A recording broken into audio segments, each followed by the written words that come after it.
He was once called the strongest man in the world. He was the heavyweight champion in the greatest fighting league in the world, and was used to settling everything with the power of his fists. It seemed like he had already reached the top, but after his death, something strange happens.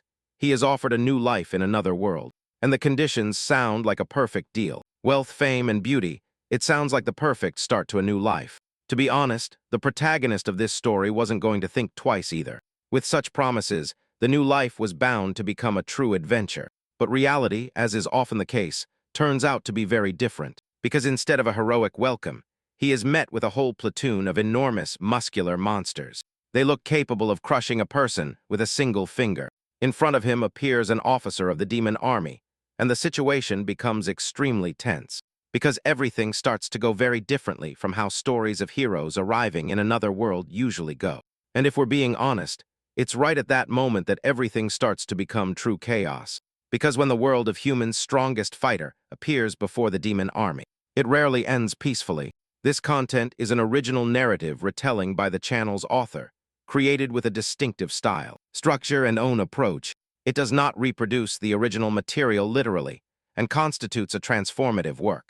The only hero capable of saving the world decides, without hesitation, to join the demon army.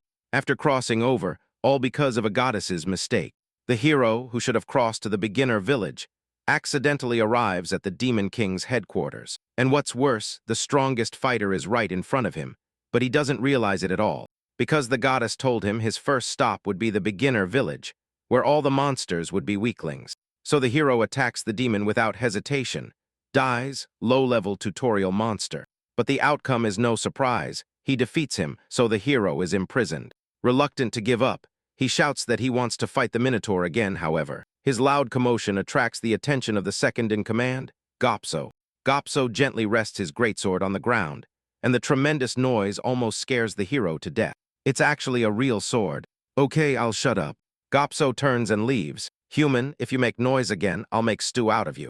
After he leaves, Il sits on the floor completely confused, because the goddess once told him that the world of lies would be an easy and enjoyable adventure without any danger. And he would even have the 18 daughters of the village chief as companions. What he doesn't know is that all of that was an excuse by the goddess to meet her performance quota by sending them to another world. Just as he can't understand what's going on, suddenly a voice is heard from the next cell, "Are you the new hero?" So he quickly replies and asks about the other person's identity. "I am also a hero." Now we are in the slave dungeon of the Demon King's castle. Il is stunned, but what comes next is even more shocking. The hero from the next cell smiles maliciously, and then shouts with a thunderous voice, "You who call yourselves heroes, are you all still alive?" As soon as he utters these words, the entire dungeon instantly erupts. "I am an S-rank hero. I'm still alive." "Me too." The hero smiles proudly. As you can see, there are over 100 heroes in this dungeon. The boss here is the Minotaur Lodrin, and the second-in-command is Gopso. Both are notoriously ruthless, and the hero's voice suddenly breaks. "Our current predicament is because of that demon. Rachel." Il is in a state of shock. "Rachel? Isn't that the goddess's name?" Through the hero's explanation, he learns. Normally, a hero's first stop should be in town, but due to Rachel's negligence, they were teleported to the wrong place. But since novice heroes have no real skills, they are completely unable to resist. It's a hellish start. The next day, he truly tastes what hell is like. Not only does he have to work for the Demon King for free, but worse. After finishing work, Goksu uses him as a mount. "Let's go, slaves. Short, fat goblin, I will kill you one day." After returning to the slave dungeon, he is completely exhausted, but after resting for a moment, he suddenly remembers. The goddess seemed to say that heroes have the privilege of the status window, so he quickly opens it. Upon examining it, his stats seem higher than normal people's, but considering he was previously the universe's boxing champion, this doesn't seem abnormal. Stamina 31, but this statement immediately surprises the hero next to him. "Incredible, you have 31 stamina with only level 1, but I'm still a slave." Il doesn't care, but the hero keeps thinking that he is different. "Surely you will be able to escape this place and become a true hero." But in the face of this encouragement, he just wants to give up. When deep night arrives, he secretly gets up, with the intention of looking at the status window, again, to see if he has overlooked anything. After looking for a while, he discovers something. What are these hero points? He had asked that hero about it that very day, and he had told him that they didn't have any. Am I the only real hero? Just as he lowers his head in thought, a sudden flash of light interrupts him. Long time no see. Hero, the visitor is none other than the goddess Rachel. Let this goddess explain to you what hero points are for. They are the key to creating the ultimate hero. But in front of this goddess who kindly answers his questions, Il immediately becomes enraged. I don't care about hero points or anything like that, but first I'm going to beat you up. A moment later, the goddess is defeated and begs for mercy. I'm sorry, I didn't know that just a little coffee spilled on the magic circle would cause your teleportation to go wrong. The higher gods found out, so they punished the goddess, turning her into his personal goddess until he defeats the Demon King. You are an SSS rank hero, so completing this task won't be difficult, but he's still not interested at all. Instead of defeating the Demon King or whatever, he prefers to stay here and live a normal life. Because in his previous life, as the boxing champion of the universe, he fought his whole life. And yet he died alone. I'm tired of a life of fighting and death. The goddess is instantly stunned, because as long as the mission is not completed, she will never be able to return to her original world. Just as she wants to keep persuading him, a noise is suddenly heard outside the door, which makes him, startled, quickly grab the goddess and signal her to be quiet. Don't worry about me, I can use invisibility magic. After hearing this, Il releases the goddess and looks towards the door. The visitor is the second in command, Gopso. Lord Lodrin wants to see you. After saying this, he takes Il to the office. The reason is that Gopso said he had acquired a new mount, and that O works very hard, which aroused Lodrin's curiosity. That small, short monster. And Chubby praised me like this, I'll kill you one day. Your effort is good, so I want to appoint you chief slave. Upon hearing this, the goddess is instantly stunned. This guy is competing with me for him. You will refuse him. Right, quickly, firmly refuse him. A human hero must never bow to the demon army. Of course, he smiles maliciously. Then he kneels on the ground and bows loudly. Thank you, sir. I will not disappoint your expectations. Very well. You're starting to grow on me. Lodrana feels with satisfaction. 3 days later, Il officially starts in his new position. Run faster, run faster. My grandma runs faster than you. Don't leave until you finish. He is satisfied with his current position, that of slave supervisor. It's incredible. This scene stuns those below. Has this guy gone mad? He used to be. Being a human hero, can you believe it? His behavior is too much. Even for the goddess Rachel, who watches closely. If this continues, we will have a big problem. But he says, you have no idea of my plan. You? What are you doing on the ground? Are you trying to be a turtle? Get up and get to work now. After squeezing the slaves, he doesn't forget to greet towards Lodrin's office. Thank you, sir. I will work hard. This scene completely enrages the goddess, and she starts constantly repeating what a hero should do by his side, until his ears are calloused. So he quickly opens the hero panel due to an idiot's mistake. He has been teleported to the Demon King's dungeon. Current mission, win the favor of the Demon Army officer Lodrin. I am just following the hero's mission. Understood, but the goddess refuses to believe it, no matter what, and even returning to the slave dungeon. She still thinks he is lying to her, and she can't take it anymore and grabs the goddess. Who do you think is the idiot responsible for me being locked up here? After being warned, the goddess calms down considerably and even stops scolding him while he works. Is that really his mission? Only superiors have the authority to change mission content, then. Why would they do this? While the goddess is thinking, Gozo arrives at the scene. Lord Lodrin wants to see you. After receiving the order, and he happily goes to the office, and after 2 days of work, O's efforts finally earn the commander's approval. Well done. Young man, seeing the other's flushed face, Il can't help but gasp, so he quickly takes advantage of the situation before Lodrin does anything strange, and immediately salutes, sir. Can you let me train the slaves? I am determined to create an elite work team, where one person can do the work of 3. That way the Demon King's castle will be built in a week. At first, Lodrin disagrees, because human bodies are too weak to train and work at the same time, but considering that he is the one proposing this plan, Lodrin gladly accepts. Thank you, sir. After obtaining approval, Il quickly runs back to the slave dungeon. But as soon as he arrives, the goddess Rachel immediately bursts into tears. My hero has not only bowed to the demon army, but is even helping them oppress their own people. How will I be able to live with this? The crying and commotion quickly irritates him, and he has no choice but to reveal his plan. Listen, I have no intention of being an enemy of humans. I just plan to use the slaves to start a rebellion. Hill has calculated that this castle has no less than 3,000 slaves, while the demon soldiers only number 500. And not far from here is a human base, which would be a good place to go after escaping. Hill speaks so logically that even the goddess who never believed in him shows admiration. It seems my being a hero isn't just about being a muscle-bound idiot, as he has completed the mission to win Lodrin's favor. Hill receives 100 hero points. Let's see what treasures are in the hero's shop. Saying this, he opens the shop impatiently, but what is inside instantly surprises him. F rank, skill, hold breath. The skill description allows the hero to hold his breath. He thought the skill was absurd enough, but as he scrolled further, he realized he was too conservative. F rank, item, dog feces, item description, please take it. Seeing this, the goddess can't help but laugh. Don't be discouraged, this is just a level 1 shop. If you manage to upgrade it to level 2, you will get better things, such as larger portions of excrement. For right there, this is what you said, I would become the ultimate hero. And he officially begins to train the slaves. The next day, first, let's recite the motto of our 3rd Legion. Begin, we are the great demon army. Let's defeat the humans, sing our praises.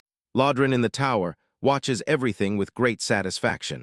It seems the young man has not disappointed me, but just as he feels proud, the second in command, Gopso, frantically bursts in. This is serious. The human army is advancing towards us. The 8th Division, which was fighting them, has already fallen. It's only a matter of time before they reach us. Lodrin finds it very difficult to abandon this almost finished fortress, but he cannot resist Gopso's firm attitude. We must retreat. Immediately after hearing this, Lodrin looks down. He knows well that the purpose of the war has been to plunder riches. And for Lodrin, the most precious treasure here is none other than Io. You retreat first. I will follow you later with Io. After saying this, he kicks open the window, and Io ends up witnessing the scene. It seems that today's combat training will not be able to continue. That guy has been watching from behind. At that moment, Lodrin suddenly lands behind Io. Io gently turns his body. Listen, Io. There is no time. We must retreat. Wait, where to? Io is confused. However, while they are arguing, the human army has already arrived at the location. Charge, on the commander's order, war erupts between humans and demons. But soon the commander spots Lodrin standing to the side. The Red Nightmare is there. Killing him is priority number 1. And he quickly realizes what is happening. The human army is attacking. Perhaps this is a good opportunity. If I stab Lodrin in the back, I can return to human society as a hero. Just as he is thinking about how to act, a human knight charges at full speed, but Lodrin simply extends his hand and directly crushes the opponent's skull. However, what follows is even more terrifying. He grabs the knight and slams him hard against the ground. The devastating blow immediately spreads across the battlefield, defeating almost all the humans in sight. And the first thing he does after finishing is gently turn his head to look at him. Are you all right? Scared? And he immediately salutes. Sir, I am all right. I will withdraw immediately. Although Audrin single-handedly defeated an entire human squadron, due to the pressure of reinforcements, they decide to retreat anyway. My adventure is over. My second life is over. And he is stunned. He never expected this guy to be so strong that, with a single blow, he would shatter his dream of returning to human society. Going to the demon army headquarters is an opportunity to understand their military strength. No, shut up, liar. He will never believe the nonsense of this so-called goddess again. But their argument awakens the sleeping Ladron. Did you say something? I was asleep and didn't hear you. He quickly waves his hand in denial. No, I was saying how honored I am to be with you, sir. Upon hearing this, Ladron's face flushes slightly, and a strange thought forms in his mind. When we reach headquarters, I will officially recommend that you join the demon army. Il is instantly petrified. This means his future escape is practically impossible. It is an honor for me. 5 hours later, the convoy arrives at the demon army headquarters. And as soon as they get off, Lodrin prepares to take him to meet the commander, although he knows this is a bit inappropriate. He firmly believes that the commander will also like this young man, but you have to measure your words a bit. Otherwise, you might die.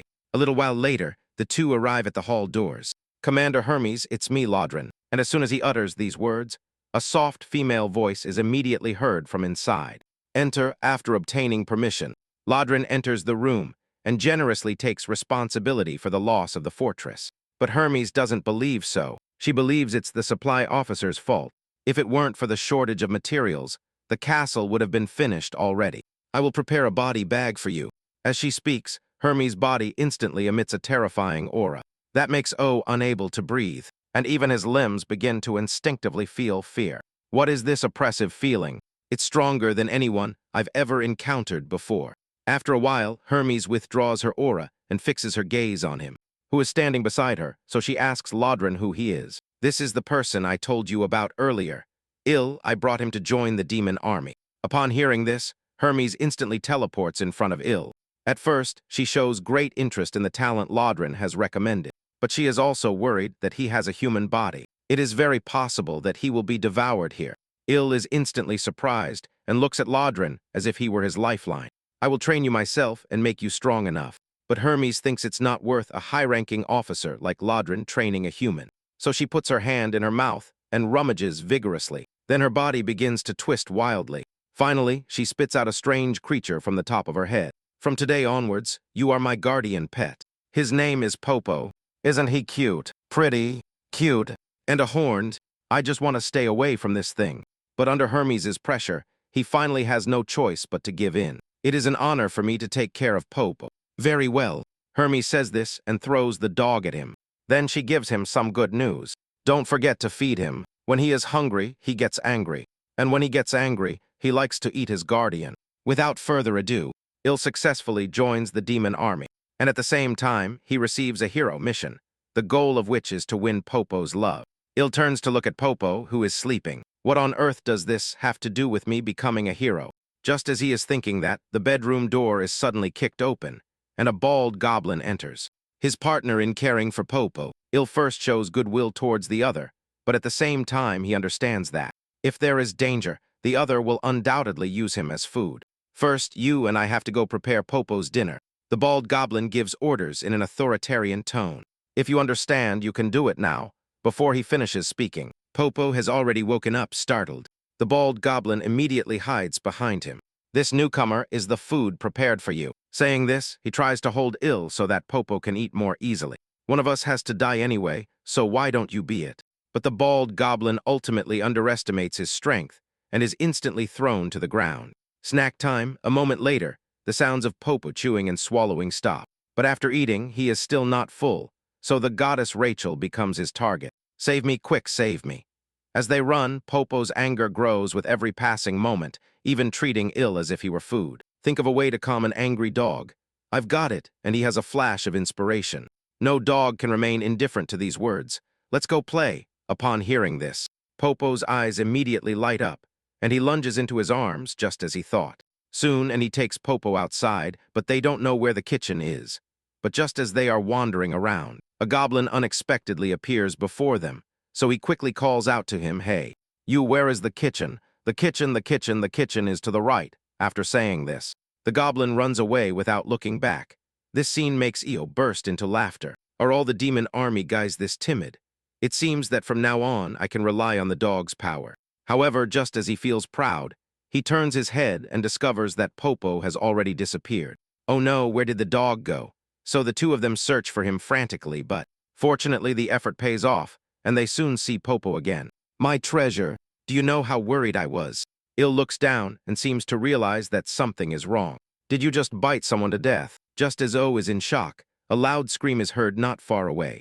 They have devoured Captain Regis. I guess it was Popo. Rachel's smile freezes instantly. Who else could it be? Quickly grabs Popo and takes off running, and the goblins quickly follow them. Unfortunately, their short legs cannot catch up to him. However, by an unfortunate coincidence, and the others run straight into a dead end. Turning around, a large group of goblins has already surrounded them. The human who killed the captain will end up with you too.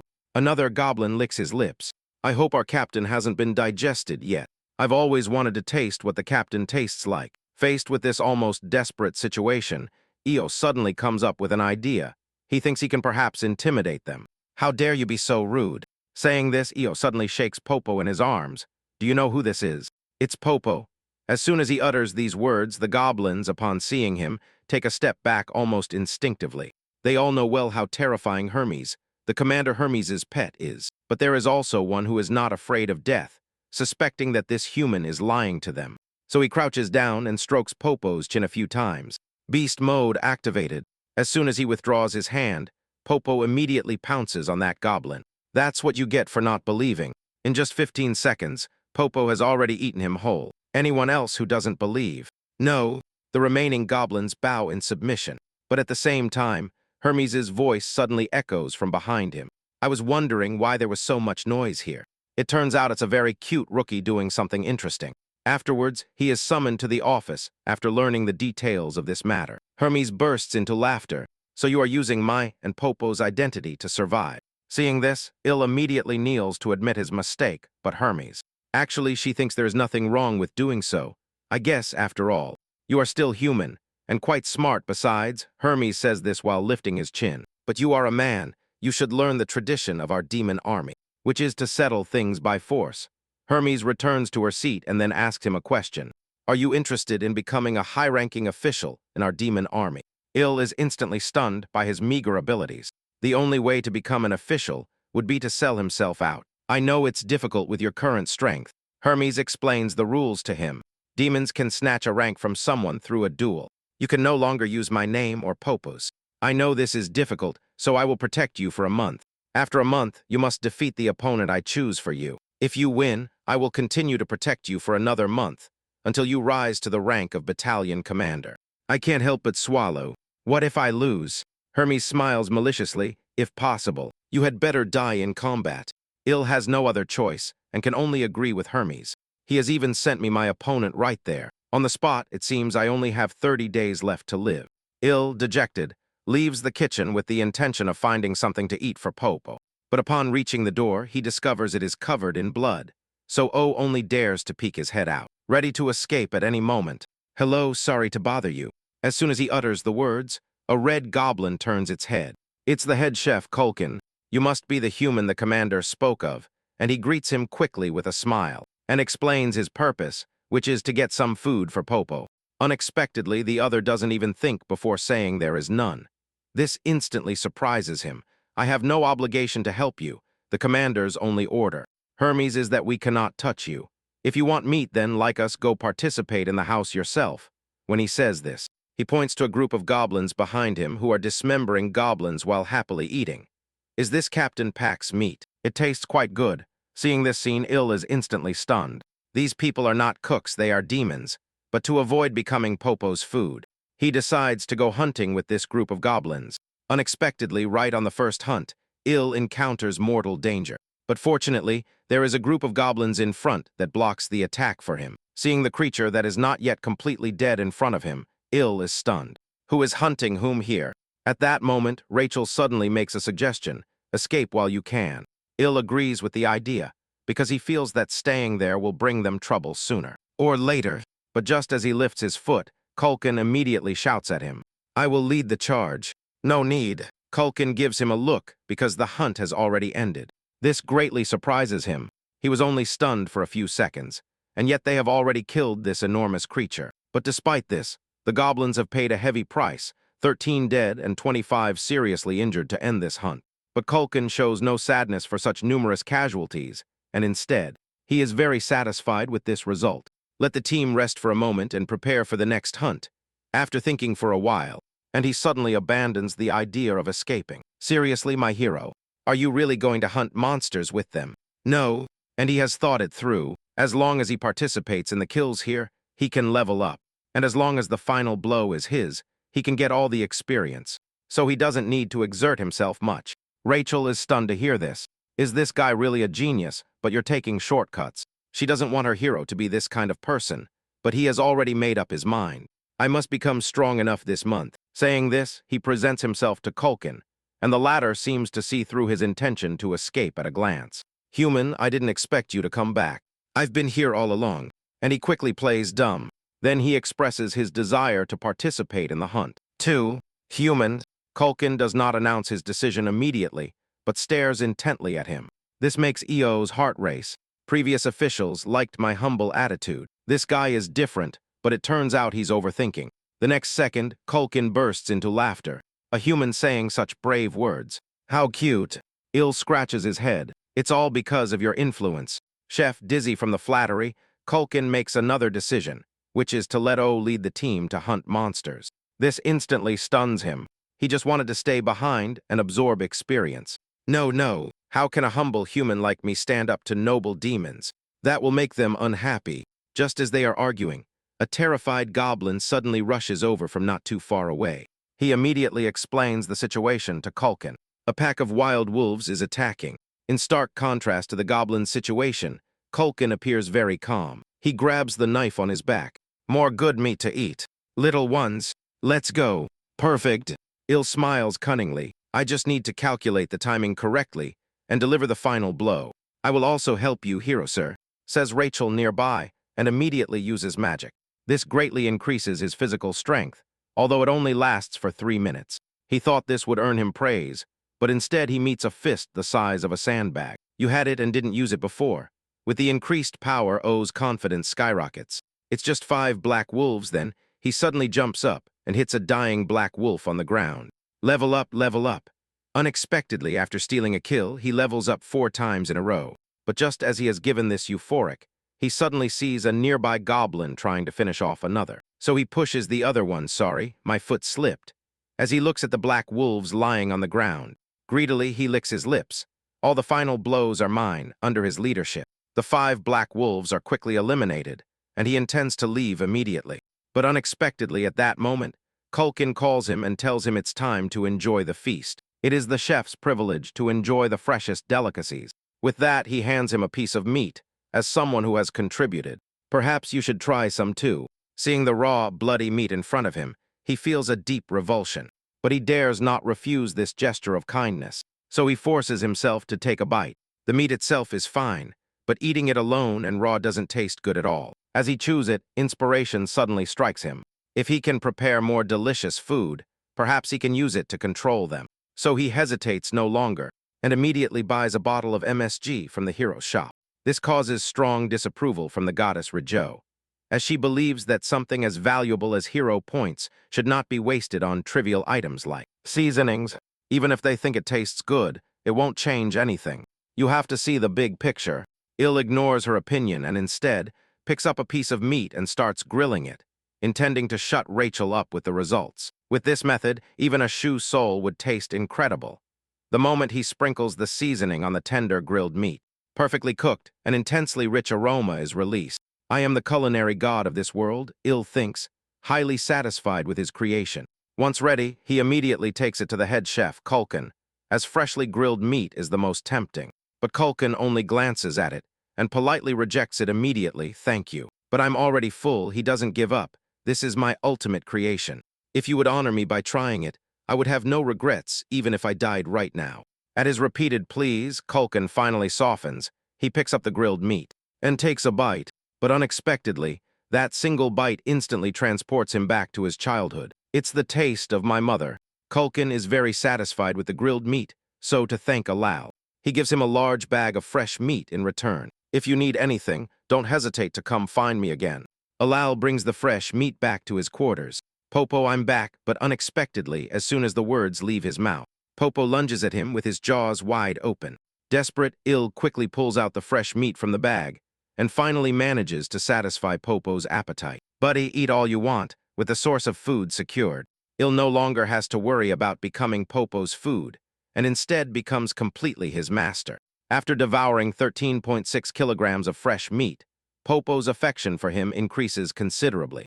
Congratulations on completing the mission. You have successfully earned Popo's favor. Reward 200 hero points. Completing the mission greatly increases his confidence. Excellent. Everything has gone exactly as I planned. He immediately opens his status panel, but Rachel, who is watching from the side, is instantly stunned. Are you thinking of saving those 22 free attribute points for your next life? Or something like that? That's because a certain idiot didn't tell me what these things are for. Hill replies immediately, silencing Rachel, as his personal goddess, she has the duty to teach him everything there is to know about this world. Very well, says Rachel, and immediately begins to explain. Attributes are divided into 4 categories: strength, agility, stamina, and magic power. Wait, Hill interrupts her immediately because he sees a 5th category, charm. That's different. Through Rachel's explanation, he discovers that charm is a hidden attribute that cannot be obtained through allocation, but is only improved through training. However, as far as I can see, his charm towards male monsters is, in fact, quite high. Rachel continues to explain that physical attributes are more important in the early stages, but that it is completely different in the later stages of the game, when magic power becomes dominant. Il follows the advice and allocates most of his points to physical attributes. Now you can go to the hero's shop and buy the basic principles of magic control. It will teach you how to control magic power and only costs about 100 hero points. But he searches the hero's shop again and again, but he cannot find that supposed magic control guide anywhere. How is that possible? I remember it was one of the most common items in the hero's shop. Rachel appears completely bewildered and lets out a deep sigh. He thought his personal goddess might finally be useful to him, but it seems he was imagining it. No, I swear it's there. Thus, 3 weeks quickly passed. During this time, Y finally reaches level 100. This has taken me longer than I expected. I must be the hardest working hero in this world. The prolonged and intense work leaves him agonizing. What are you talking about? Aren't you basically slacking off? Slacking off? This word instantly enrages him, and he pushes Rachel to the ground. Do you know how many times I almost died? But it normally takes half a year to reach level 100. I was just trying to be kind. I didn't want to offend you. Rachel seems offended. You brought it upon yourself, but just as the two are arguing, the door outside is kicked open, and a goblin runs in frantically. The beast tamer, the commander, demands to see you.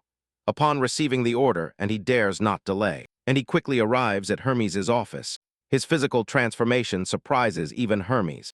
In less than a month, O's physique has become visibly much stronger, and his magic power has even doubled. All of that is from working hard to find food for Popo. And he quickly invents an excuse, trying to downplay it, but this does not escape Hermes' sharp gaze. Could it be because of the hero system? And he immediately starts sweating cold. Does she know I'm a hero? Hermes gets up and says to Elk, from the first time they met, she saw everything clearly. The reason she didn't say anything was because Lodrin held him in high regard, and now there is one more reason not to kill him, which is the duel in a few days. Yes, Hermes nods.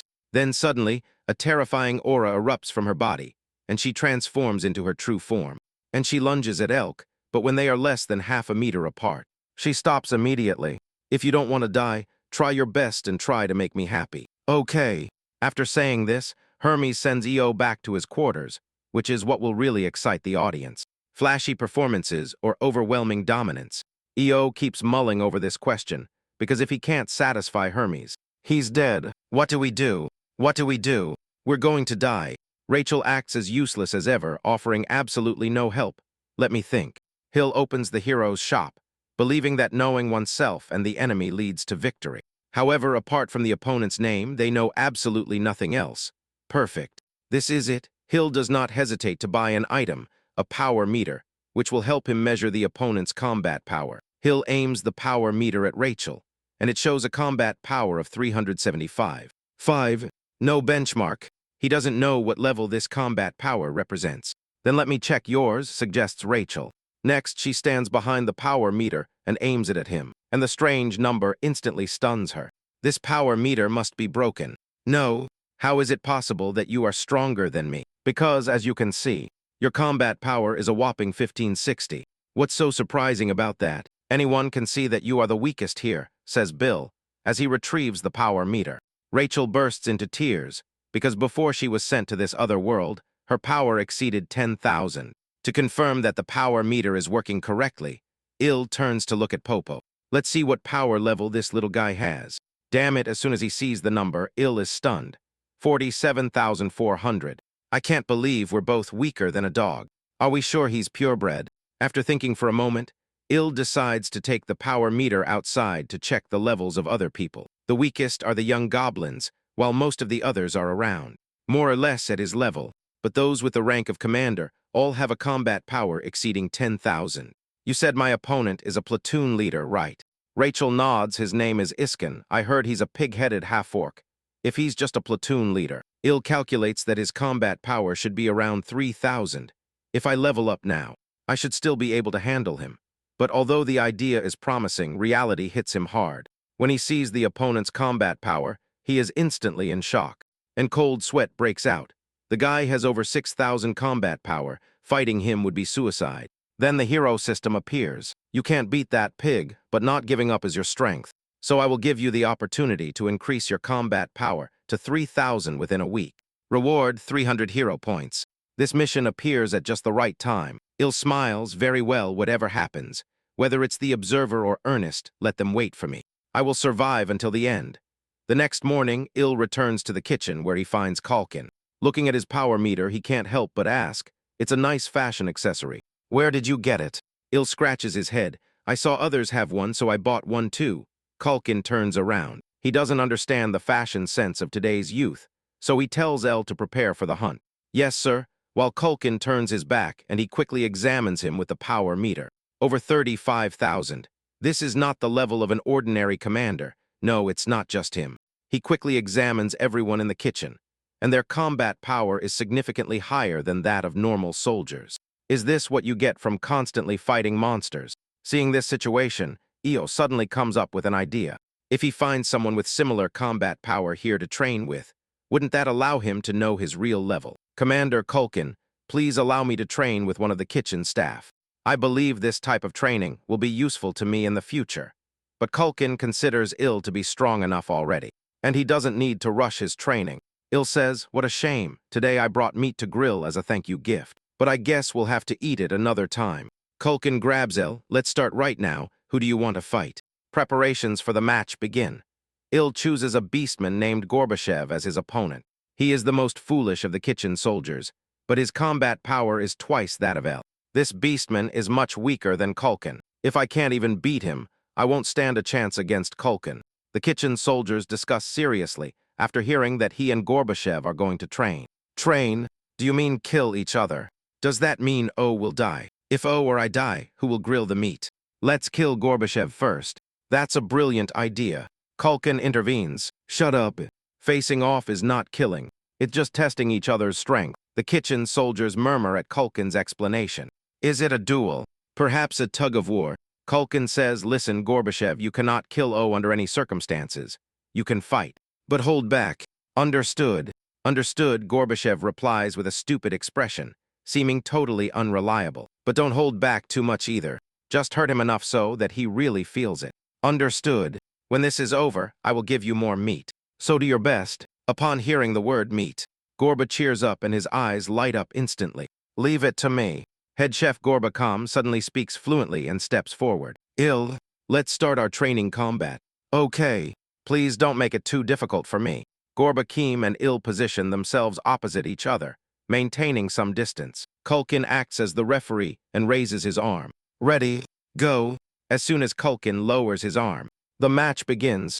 Gorbachev assumes his stance. "I don't want to hurt him too much." Il is the one grilling the meat. "I don't want to hurt him." Il charges at Gorbachev at full speed from the start. Gorbachev raises his arm, but even a gentle blow is enough to crush his face. However, unexpectedly, Gorbachev's fist does not hit Il. It just passes through the air. At the same time, he sees Il's kick, and he seems to hear the wind cutting through the air. Great Sko, the mud-covered soul, grows larger. And larger it's going to get me. That's Gorbachev's last memory. As expected, Gorbachev is defeated by Il with a single kick. 2 hours later, the 3rd Legion arrives at the forest behind the headquarters. Although no monsters have appeared yet, Il is already in a state of unusual excitement. To be honest, I didn't expect to win, but he took down a beastman with double his combat power in one blow. So now he knows that combat power doesn't determine everything, and he has a chance to fight Skulkin, who of course is much stronger than today's Gorbachev, as he possesses power that truly deserves to be called monstrous. A large number of young Taras appear further ahead. Finally, the news he was waiting for arrives. Really? So this area is the territory of the Taras. Kalkin is bewildered. This is a bit strange. Normally, there are no Taras populations in this region.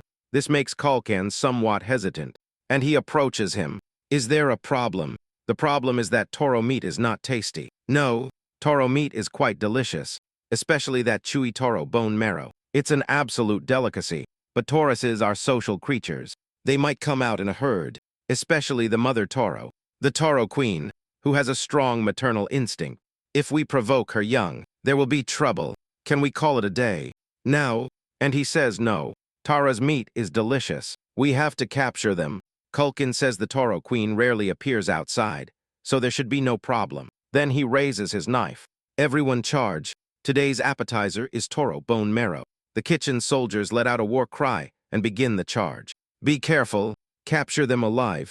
Their bodily fluids are the essence. As the kitchen soldiers start fighting him, this one starts his performance. He accidentally knocks down a soldier, and then takes the final blow against the monsters. The final blow is mine. I need to level up. Andal knocks them down one after another. His level keeps rising. You're very good at stealing kills. Hero, of course. Il laughs happily. At this rate, he will surely surpass Iskan.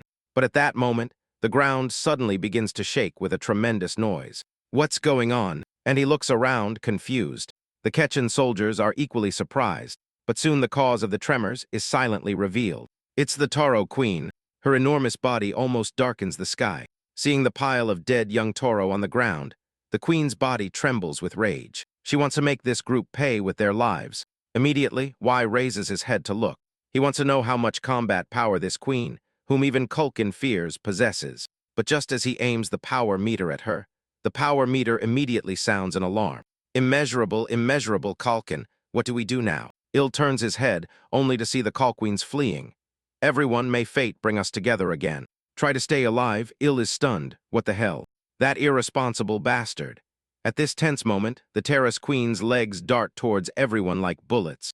A large group of goblins who do not react in time die instantly. But the Queen is still not satisfied, and lets out a roar that echoes through the heavens, almost bursting his eardrums. Why does this thing make such a weird noise? But before he can figure it out, Rachel's voice suddenly echoes in his ear. Hero, look behind you. Alert! He turns his head and is met with a shocking sight. Countless young Taras are rushing towards him. Run, and he has no choice but to flee with the main group. Those who run too slow are instantly killed by the Queen. Save me. Cries of anguish spread through the crowd, but he cannot afford to worry about that. He knows that if he stops, it's as good as being dead. He doesn't want to die after running for 10 minutes, and he quickly reaches a cave. It should be safe to hide here. No, Rachel nods. Safe. I've checked that there are no monsters inside. Although O doesn't trust her words, it should be at least safer inside than outside. So after thinking for a moment, he enters. Anyway, this cave is deep and spacious, as if it were naturally formed. Doesn't that mean the Tara's Queen can sneak in here too? Rachel's words instantly paralyze him. He quickly scans his surroundings and discovers a pool of green slime on the rocks. This cannot be the work of Taurus, or can it? But Culkin said there are no Taras around here, so they continue further inside, only to discover an even more terrifying sight. The depths of the cave are covered with countless Terrace eggs. Is this the nest of the Tara's Queen? And he observes everything before him in disbelief. We can't stay here. However, while he is stunned, a terrorist's beak quickly attacks him, and he dodges to the side. Why is there an adult Toro here too? No time to think. He chooses a random direction and starts running. Is he sure this direction is the exit? And he doesn't answer. Rachel keeps running but soon trips over an unknown object. Desperate. And he randomly grabs an egg from the ground to use as a weapon. He throws it at the Toro with all his might. And as expected, it catches it, but the Toro holds it very carefully, as if afraid of breaking it. What's going on? And he looks at the Toro, which has stopped attacking. Is it trying to protect that egg? Rachel is silent for a few seconds. I think it likes what you threw at it. It's all covered in slime. And he turns to look at the eggs on the ground, and suddenly gets an idea. Could these be Terrace eggs? And he smiles. Then he picks up another egg. This action makes the Terrace instantly tense. Then it assumes a throwing stance, deliberately throwing it away from the creature. But the affectionate adult terrorist still catches it. What terrifying speed! What do we do now? Il smiles maliciously, isn't it obvious? I have over 100 eggs here. More than 10 minutes later, the adult Terrace is exhausted and panting, but despite this, most of the eggs could not be saved. Come on, give me the next egg. Il reaches out to Richo. That was the last one. Upon hearing this news, Y is instantly stunned. This is bad. The enraged adult Toro no longer holds back and immediately charges at full speed. Empower me. Quickly. Empower me. Obey Rachel. And O's arm glows with a blue light. That thing has been weakened by catching eggs, so I can win. And he raises his fist and punches with all his might. The moment they collide, the Terrace shell instantly breaks in half, revealing pure white bone. I won. Il looks at himself in disbelief. Hero, are you all right? The moment the buff disappears, Il feels his body about to collapse. It hurts so much. Wait, can I cast a healing spell? Says Rachel, as her hands emit a dazzling light and the twisted wounds of O begin to heal slowly. Once his wounds are healed, he immediately allocates all the attribute points gained from leveling up. But the next second, a familiar voice comes from the depths of the cave. Il looks up in surprise. And it's Culkin. You're still alive too. Of course. Il is speechless thinking about how he fled. How did you end up here? I found this cave while escaping. I think we've both been very lucky. Culkin laughs cheerfully. However, at that moment, Il tells him, this is the Toro's nest. All of those are Toro eggs. This place is their breeding ground. Culkin looks at the eggs with burning eyes without responding. These soft eggs are top-notch ingredients. Most people die without ever tasting them. We need to run. Now Il can't help but curse. Culkin picks up an egg and puts it in his mouth. The Toro Queen chasing me will probably have already gone in to defeat her. We would need forces equivalent to at least a command regiment. So come and enjoy this last meal. While the two are arguing, footsteps are suddenly heard from outside, and it's the kitchen soldiers. Is this really my last meal? And he refuses to accept it, because he doesn't even have a wife in this other world yet. My life cannot end like this. Meanwhile, in Commander Hermes' office, she summons Lodrin. There's no need for so many formalities. How is the task I assigned you going? As you ordered, I have successfully captured the next test. I knew it. I knew you could do it in just 3 weeks. Lodrin has successfully captured Tess, the chosen saint of the Holy Empire. Well done. Hermes pats Lodrin's head, but at that moment the room door is kicked open. Commander, I have an urgent report. The kitchen staff has reported an accident while gathering ingredients. Doesn't that happen every day? What's so surprising about it? Hermes purses her lips, but the number of casualties this time is quite high. They have run into the Toro Queen. Most of the kitchen staff, including head chef Culkin, have perished, or are missing. Hermes strokes her chin thoughtfully. And he's missing too. Listening to the conversation, Lodrin is stunned, shocked. Is also missing. Meanwhile, inside the cave, Culkin and the kitchen staff are absorbed in the world of eating eggs. Sighs deeply, and then forcefully throws a book at Culkin. The intense pain jolts him awake. What are you doing? It seems you are under a mysterious curse. So I use this method to wake you up. Invents an excuse on the fly, but in reality, he just doesn't want to see Culkin so dejected. As for the book in his hand, it's the Beast Encyclopedia that O exchanged for 50 hero points at the shop. It contains information on almost all demonic beasts, including Toro. It says they are spider-type demonic beasts, social creatures with highly developed leg muscles. To defeat Toro, you must aim for their relatively weak points, especially the torso and the head. Toro's bodily fluids are highly flammable. Their eggs contain a flammable liquid similar to a bomb. Caves built with beast saliva also have low resistance to fire, so be careful not to use fire magic inside. After reviewing the weaknesses of the terraces, closes the book. Culkin, do you know how to use fire magic? Culkin turns his head slightly towards the basics, such as casting fireballs. He sighs, give up. Tara's shells cannot be burned by my level of flames. Rolls his eyes, because his plan is not to burn the terraces at all. Listen, everyone, I have an escape plan. A Shafgablin sighs, it's a futile struggle.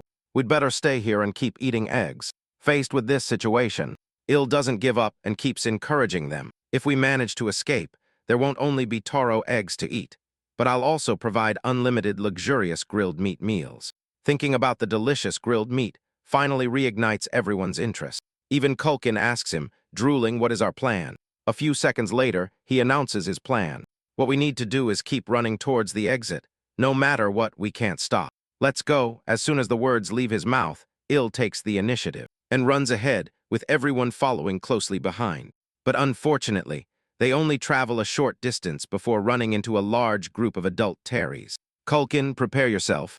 Holds 2 eggs in his hands and throws them forcefully against the wall next to them, while Culkin simultaneously casts fire magic. The moment the liquid from the Terra eggs comes into contact with the flames, a violent explosion occurs. The shockwave almost destroys the entire cave. To protect the remaining eggs, the adult Terries have no choice but to abandon the pursuit of him and put out the fire first. While they are distracted, run fast, although everyone is still running. The rugged terrain makes it difficult to find the exit. There is only 1 egg left. We need to find the exit before it runs out. He shouts, and suddenly, Rachel spots a light in the distance. Over there, there's light. It's the exit, dodging the relentless attacks of the adult Toras. And he runs in that direction. Soon they are getting closer and closer to the light. We're almost out, but just as they are about to reach the exit, Y stops. stunned because what appears before them is none other than the gigantic Tauro's queen. She alone blocks the entire exit of the cave. We're done for.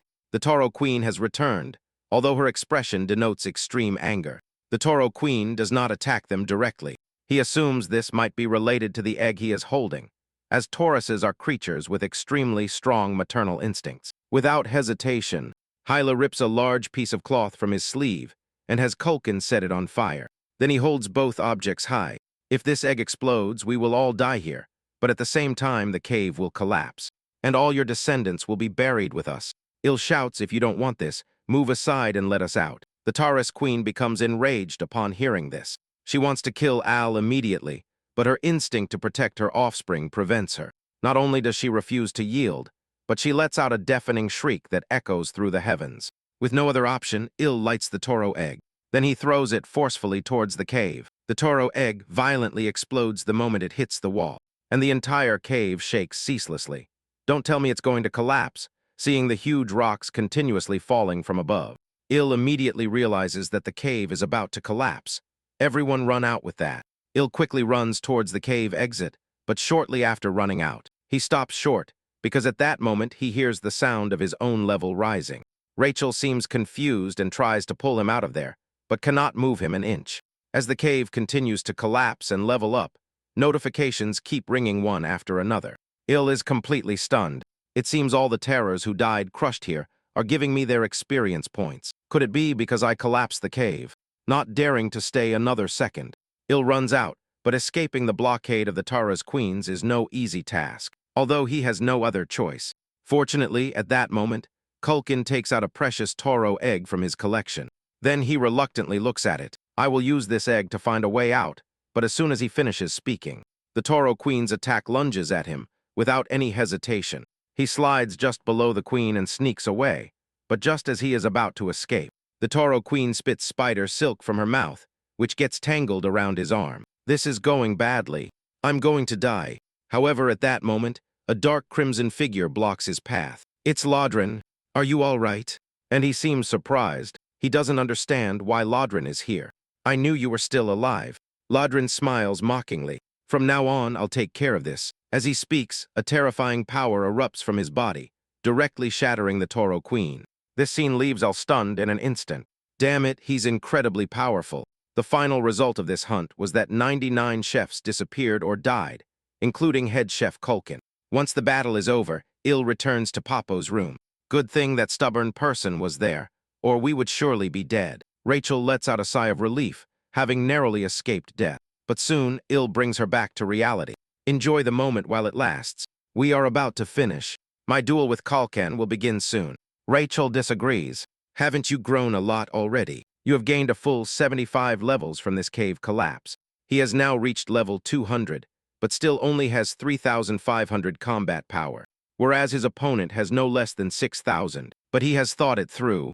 Victory in battle is not solely based on combat power. His training match with Gorbachev was a perfect example. Rachel nods. Okay, exactly. Fighting is not just about brute strength. It also has to do with magic. If you want to defeat an opponent of that level, you must learn to use magic. But unfortunately, Il has no idea how to do it at all. Easy for you to say. However, says Rachel, changing her tone, it seems you have some experience using magic in the Tauro breeding ground. Her words leave Il bewildered. Use magic. Could it have been then? Just as Il is lost in thought, Lodrin kicks open the door, startling Il quite a bit. Sir, what brings you to our humble facilities? Lodrin explains his purpose. He wants to take Il to see Commander Hermes. Under Lodrin's guidance, the two quickly arrive at Hermes' office. What brings you here, Lodrin? You don't usually come to see me. No unnecessary talk. Lodrin gets straight to the point. Commander, allow me to personally train Il.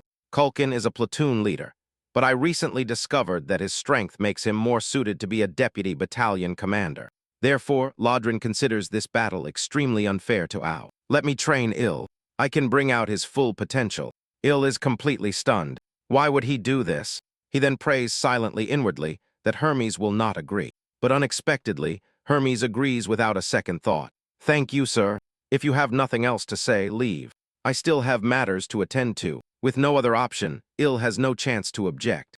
Thank you very much, my great commander. We withdraw. After they leave, Hermes smiles with satisfaction because she has discovered that. In these few days, Eo's strength has doubled. It is quite interesting that a human can grow so fast. But this also worries me a little. If Lodrin helps him, then Culkin might end up losing. I cannot allow that to happen under any circumstances. Hermes already has a perfect plan in mind. On the other hand, Lodrin and Eo quickly arrive at the training ground. This is my private training ground, and he is stunned. Hermes has given him her own private training ground. She must value this guy very much. Lodrin stops abruptly and turns to stare intently at Il. He discovers that the other person possesses immense magical power, but does not yet know how to use it. Lodrin staring at him makes Il nervous. He has no idea what the other person wants. It is best to teach him the basics first, but the duel starts in only 4 days. We don't have much time. Suddenly, Lodrin turns around and clenches his fist. He decides to push Il to the limit to unleash his potential. Pain is part of growth, and he has no time to react and takes the full force of Lodrin's punch. What is this guy doing? Has he gone mad? Didn't he say he would train me? Why is he attacking me all of a sudden? Without much hesitation, Lodrin clenches his fist again and lunges forward, focusing entirely on blocking. Otherwise, he will surely die. Warned, Il raises his arms to block, but the opponent's tremendous strength still sends him flying several meters away. It's strange, his physical strength is not that great, but his reaction speed and perception are quite good. His mental fortitude is exceptional. Lodrin speculates that, when they first met, the fact that he couldn't dodge Ian's kick was no accident. This guy has extremely rich combat experience. Lodrin quickly lunges at him. That bet you made with Commander Hermes. If you don't have mana, there's no way you can defeat Culkin. Instead of making a fool of yourself in front of everyone, you might as well die here. Lodrin's powerful blow sends Il flying. He's not kidding. One more blow like that and I'll really die. Lodrin clenches his fist, preparing to throw another heavy punch. He believes Il can finally use mana. Damn it, here I go. I can't die. I haven't even gotten married in this other world yet. Il clenches his fist too and charges at Lodrin. Suddenly, a bright blue mana begins to swirl around his hand. Their attacks collide simultaneously. The collision of mana against mana creates a huge shockwave on the ground. After this blow, Il is completely exhausted and collapses on the ground. Lodrin walks over, and did you realize you just used mana? Even in this situation, Il doesn't forget to give a thumbs up and flatter him. That's because you taught me well, sir. Lodrin grabs his hand. Good, keep it up and you'll surely stand a chance of winning. Lodrin then begins to heal Il's injuries, but just as he injects his magic into the other's body, and he opens his eyes wide, because at that moment, his body is experiencing intense pain. Damn it! And he spits out blood while writhing. He can barely breathe normally. This is serious. I had forgotten you are human. Lodrin's eyes widen in fear. Dark magic is like a deadly poison to humans. He immediately apologizes repeatedly as he picks Il up. In this situation, only the saint's trial can save him. The powers of this world counteract each other. Dark magic counteracts magic. Magic counteracts holy power, and holy power in turn counteracts dark magic. Magic belongs to humans. Dark magic belongs to demons. Holy power belongs to those who worship the divine. Among them, the most famous is the Gatlin Holy Empire, where they can even hear the voice of the gods. And within the empire, they choose the most exceptional person to become the Holy Tess. In the headquarters of the 3rd Legion of the Demon Army, a human woman is confined in a deep chamber. Her silver hair reaches her waist, skin as white as snow, and silver eyes matching her hair. Her delicate features are so stunning that they take your breath away just by looking at her. But for some reason, her eyes are like those of a dead fish, completely devoid of life. Her name is Evos in Marriott, the next saint of the Holy Empire of Gatlin, after being kidnapped by Audrin not long ago. She has been locked up in this place ever since. For many days, she has not even prayed to God. The condition for becoming a saint is to be able to hear the voice of God. Although she can hear God's voice, she has not sought him out here. She knows that no matter what, it would all be in vain. Just as Abelson is lost in thought, the door to the room suddenly opens. It is the red nightmare Lodrin. He breathes heavily. He has clearly come running here in a hurry. Abelson sees his anxious expression and is confused, because the decisive and ruthless red nightmare Lodrin does not usually show emotional fluctuations. What is going on? Please save this human, Lodrin shouts urgently. Il has already lost consciousness. He feels as if his head is about to explode. Il slowly recalls the last moment he was struck by Lodrin, and fell to the ground. Damn it, am I really going to die holding a man's hand? Il resists no matter what. He should at least die holding a woman's hand. Even Rachel's would do. As he thinks this, Il suddenly feels a warm power. He carefully opens his eyes and sees a goddess before him. She has silver hair and silver eyes. The goddess shows no expression and does not speak. I must be dead already and back in that place, preparing to be reborn. Il is convinced of it. Goddess, I will never forgive you, and I will send Rachel to hell. She is a demon wearing a goddess mask. Lastly, if you plan on making me a hero again, you'll have to marry me first. The saint listens and shows a hint of sadness on her face. How pathetic. Did you die alone forever in both lives? Before Il can savor the saint's sweet voice, suddenly Audryn bursts in. You've finally woken up. She hugs Il with tears in her eyes. The tremendous pressure seems about to crush Il's body. At this rate, I'm going to die again. Audryn quickly releases Il, after being stunned for a few seconds. He holds his breath and looks around. Is the goddess still here? Could it not be a goddess but a real person? Oh no, what did I just say to her? Has he recovered completely? Audryn asks urgently of the saintess. Abelson shakes her head. It's not safe yet, as you may have noticed. The dark magic has not completely left his body. I don't know what the outcome will be. Audryn is stunned for a few seconds. Even your holy power cannot remove it. It may be a temporary thing. With time, the dark magic might disappear naturally. So let's observe the situation. Abelson speaks calmly. I'm sorry. I will find a way to make it up to you with training. Audryn hugs Il tightly. No, sir, you don't have to treat a subordinate like me this way. Before Il finishes speaking, Audryn takes him out of the room. The saintess, who is left behind, looks bewildered that that demon is training a human. Who is he exactly? Upon leaving the trial room, Il refuses to train, claiming he needs to feed Popo. Thank you for getting me out of there, Popo.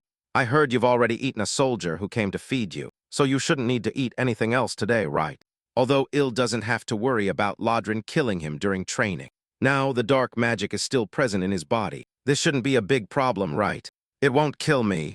And he says this while looking at Rachel. He sees her sitting on the floor crying with tears in her eyes, because she has heard everything he said to Abelson.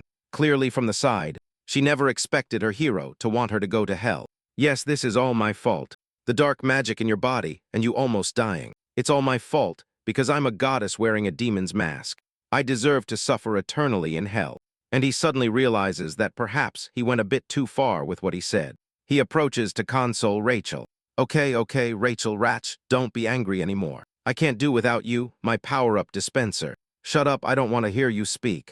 Time passes quickly to the next day, and he arrives at Audryn's private training ground, as usual, and gets beaten so badly that he is almost killed. And naturally, Saint Abelson becomes his dedicated healer. Thank you for healing me before tomorrow's duel. I want to ask you something. Il scratches his head sheepishly. Could you pray that I don't die tomorrow? Also, if possible, I would like to invite you to watch tomorrow's duel. In the blink of an eye, the day of the duel arrives. Due to the intense training, his whole body aches, but his mood is calm. In other words, he has become stronger, but those present do not have much hope placed on him, because humans have a natural physical disadvantage compared to demons. Audryn, who do you think will win? Asks Hermes from the audience seats. Il has extraordinary talent and has undergone rigorous training, says Audryn without hesitation. Then do you want to make a bet? If you win, I'll let you continue to train him. Hermes does not think highly of Ao. If you lose, I want you to kill him with your own hands. Understood, Audryn can only agree. And this agreement makes him nervous. He doesn't want O to die, I can win. Il lowers his head because, thanks to Audryn's training, he has mastered a completely new skill. Audryn's combat technique. It is a dynamic martial art composed of 10 different boxing styles, modified from the fighting style code inherited by Audryn's clan. It seeks overwhelming power to subdue its opponents, although its finesse is somewhat lacking. Il's physical strength has also improved considerably due to training. I must win because Saint has the silver-haired one is watching, just as Il is lost in his thoughts. His opponent, the beastman Culquin, makes his entrance. The demonic aura emanating from him has drastically increased in a short period of time, without a doubt. This aura is essentially the same as Hermes's. At that moment, Audryn sees the demonic aura surrounding him and nervously stands up. You can't back down, don't you understand? Says Hermes with a smile. This duel soon officially begins. Black mist-like substances continuously erupt from Culquin's body. With a roar, his voice, filled with magic, echoes throughout the land. At this moment, his combat power has reached the terrifying figure of 10,573. What is going on? Such an increase in just a few days, and he is completely stunned. What he doesn't know is that, in reality, this is Hermes' doing. I will not back down. He clenches his fist and quickly charges at Culkin, but just as he reaches his opponent, Culkin wields his enormous iron mace, swinging forward with terrifying momentum. Creating a huge crack in the ground, he twists his body to dodge this attack, and then launches an attack at Culkin from another direction. His fist hits his face hard, but this blow is certainly not enough to be fatal, so he launches another attack with his other hand. But what he doesn't expect is that, despite taking such a fierce attack, Culkin doesn't even take a single step back. He swings his iron club in a counterattack, and it almost hits Ill's left arm. After dodging the attack, and he looks at Culkin. Apart from a little blood, he doesn't seem to have sustained any serious injuries. Cull can lunge forward at extreme speed, but these movements are predictable in the eyes of Ill.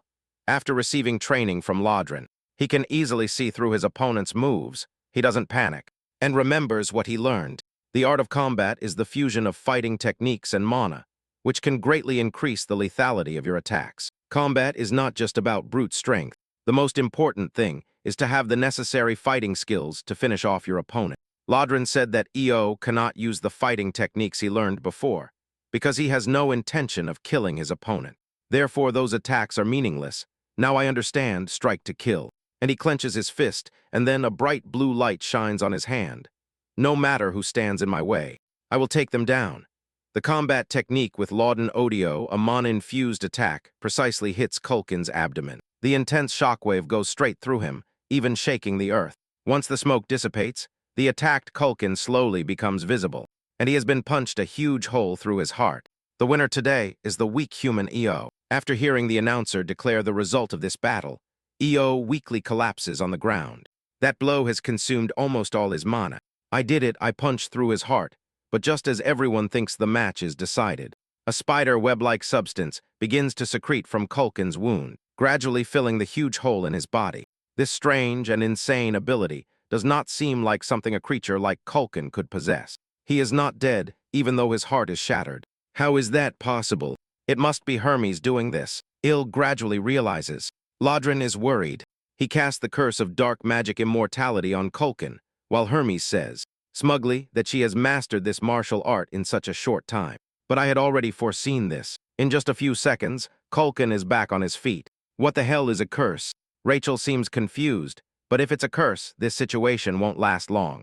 Culkin charges forward while drooling, and Ill observes his opponent's movements, and discovers that they are still the same as before. These attacks are too easy to dodge, but just as he is about to dodge them, his legs suddenly give out at this critical moment, unable to dodge in time. Hill is sent flying against the wall like a bullet by Culkin. Hill is forced to grab his arm and twist it with all his might, but even after hearing the sound of breaking bones, Cull acts as if he feels no pain at all. He throws Ill violently, the force is so great that O loses consciousness for an instant. Damn it, I feel large areas of broken bones all over my body. Get up, you can do it. From the audience seats, Abelson rarely speaks to him. That's right, it's not over yet. Encouraged, Ill forces his body to stand up and shakily stands on his feet. I can't make a fool of myself in front of the girl I invited. I haven't even gone on a date with her yet. As he speaks, a huge amount of mana erupts from his body. If I have broken bones, I'll cover them with mana as armor, and empowered by mana. And he moves again. He jumps high into the air, and then concentrates all his mana into both hands. Die. Ill's attack powerfully strikes Culkin's head, about to crush his skull. But still, Culkin does not die. An unsettling black mist erupts from his body once more, and he looks at Culkin with infinitely calm eyes. His mind only thinks of victory, and he raises his hand. This is my job, come on, muscle pig, as he speaks. He delivers another punch to Culkin's head. Did you teach him that kind of mana control? Asks Hermes skeptically of Lodrin, but receives a negative answer which instantly makes her nervous. Then we must be careful. He's a monster. This word coming out of her mouth carries the weight of a legion commander. Even for her, apart from the Demon King, no one can challenge his position. The duel is quickly called off when Ill regains consciousness. He is back in Popo's quarters. How the duel ended, and he did not see the final result. He only remembers that he was beating up Culkin, you won, and then the saint healed you. Getting the answer from Richo, and he quickly opens his hero system. He discovers that. After that battle, he directly leveled up 12 times, and his attributes have also increased considerably. He has even acquired a completely new skill called mana control. But not even the well-traveled goddess Rachel has ever heard of this skill. It's normal you haven't seen it. Il can't help but complain. It's because this skill is rare, not because I am ignorant. While the two are arguing, Il discovers what appears to be a small note beside him. On the other hand, Saint Tess, who healed Il, returns to her room. She looks outside. That guy is too strange. Mastering the use of mana in 3 days and even learning advanced combat techniques. It would take others at least a month to achieve it. He has unfathomable potential. Abelson rubs her hands. I prayed to God a few days ago. Perhaps this is heaven's answer, or perhaps it is EO's own talent. But that doesn't matter anymore. Anyway, he won this duel. Perhaps he is the person I have been looking for. Abelson speaks as she walks towards the door and then knocks on the door. Saint Tess, what do you want? Abelson purses her lips. I want to ask you a favor. I want to go for a walk. At that moment, in Popo's room, and he opens the note. It's actually from Saint Tess. She's asking me to take a walk with her in the back garden, and he trembles with excitement all over his body. Without further hesitation, he quickly arrives at the agreed location. I should ask for her contact information first, or should we exchange letters? Rachel says, don't be silly, she's playing you, let's go back, but as soon as she finishes speaking. And he nervously grabs her because he senses movement in the distance. As he turns his head, he sees that it is Bleston, and behind her are 2 minotaurs. This makes Il quite displeased. I thought I was going to have a private date with Saint Tess. They are my guards, I can't move alone.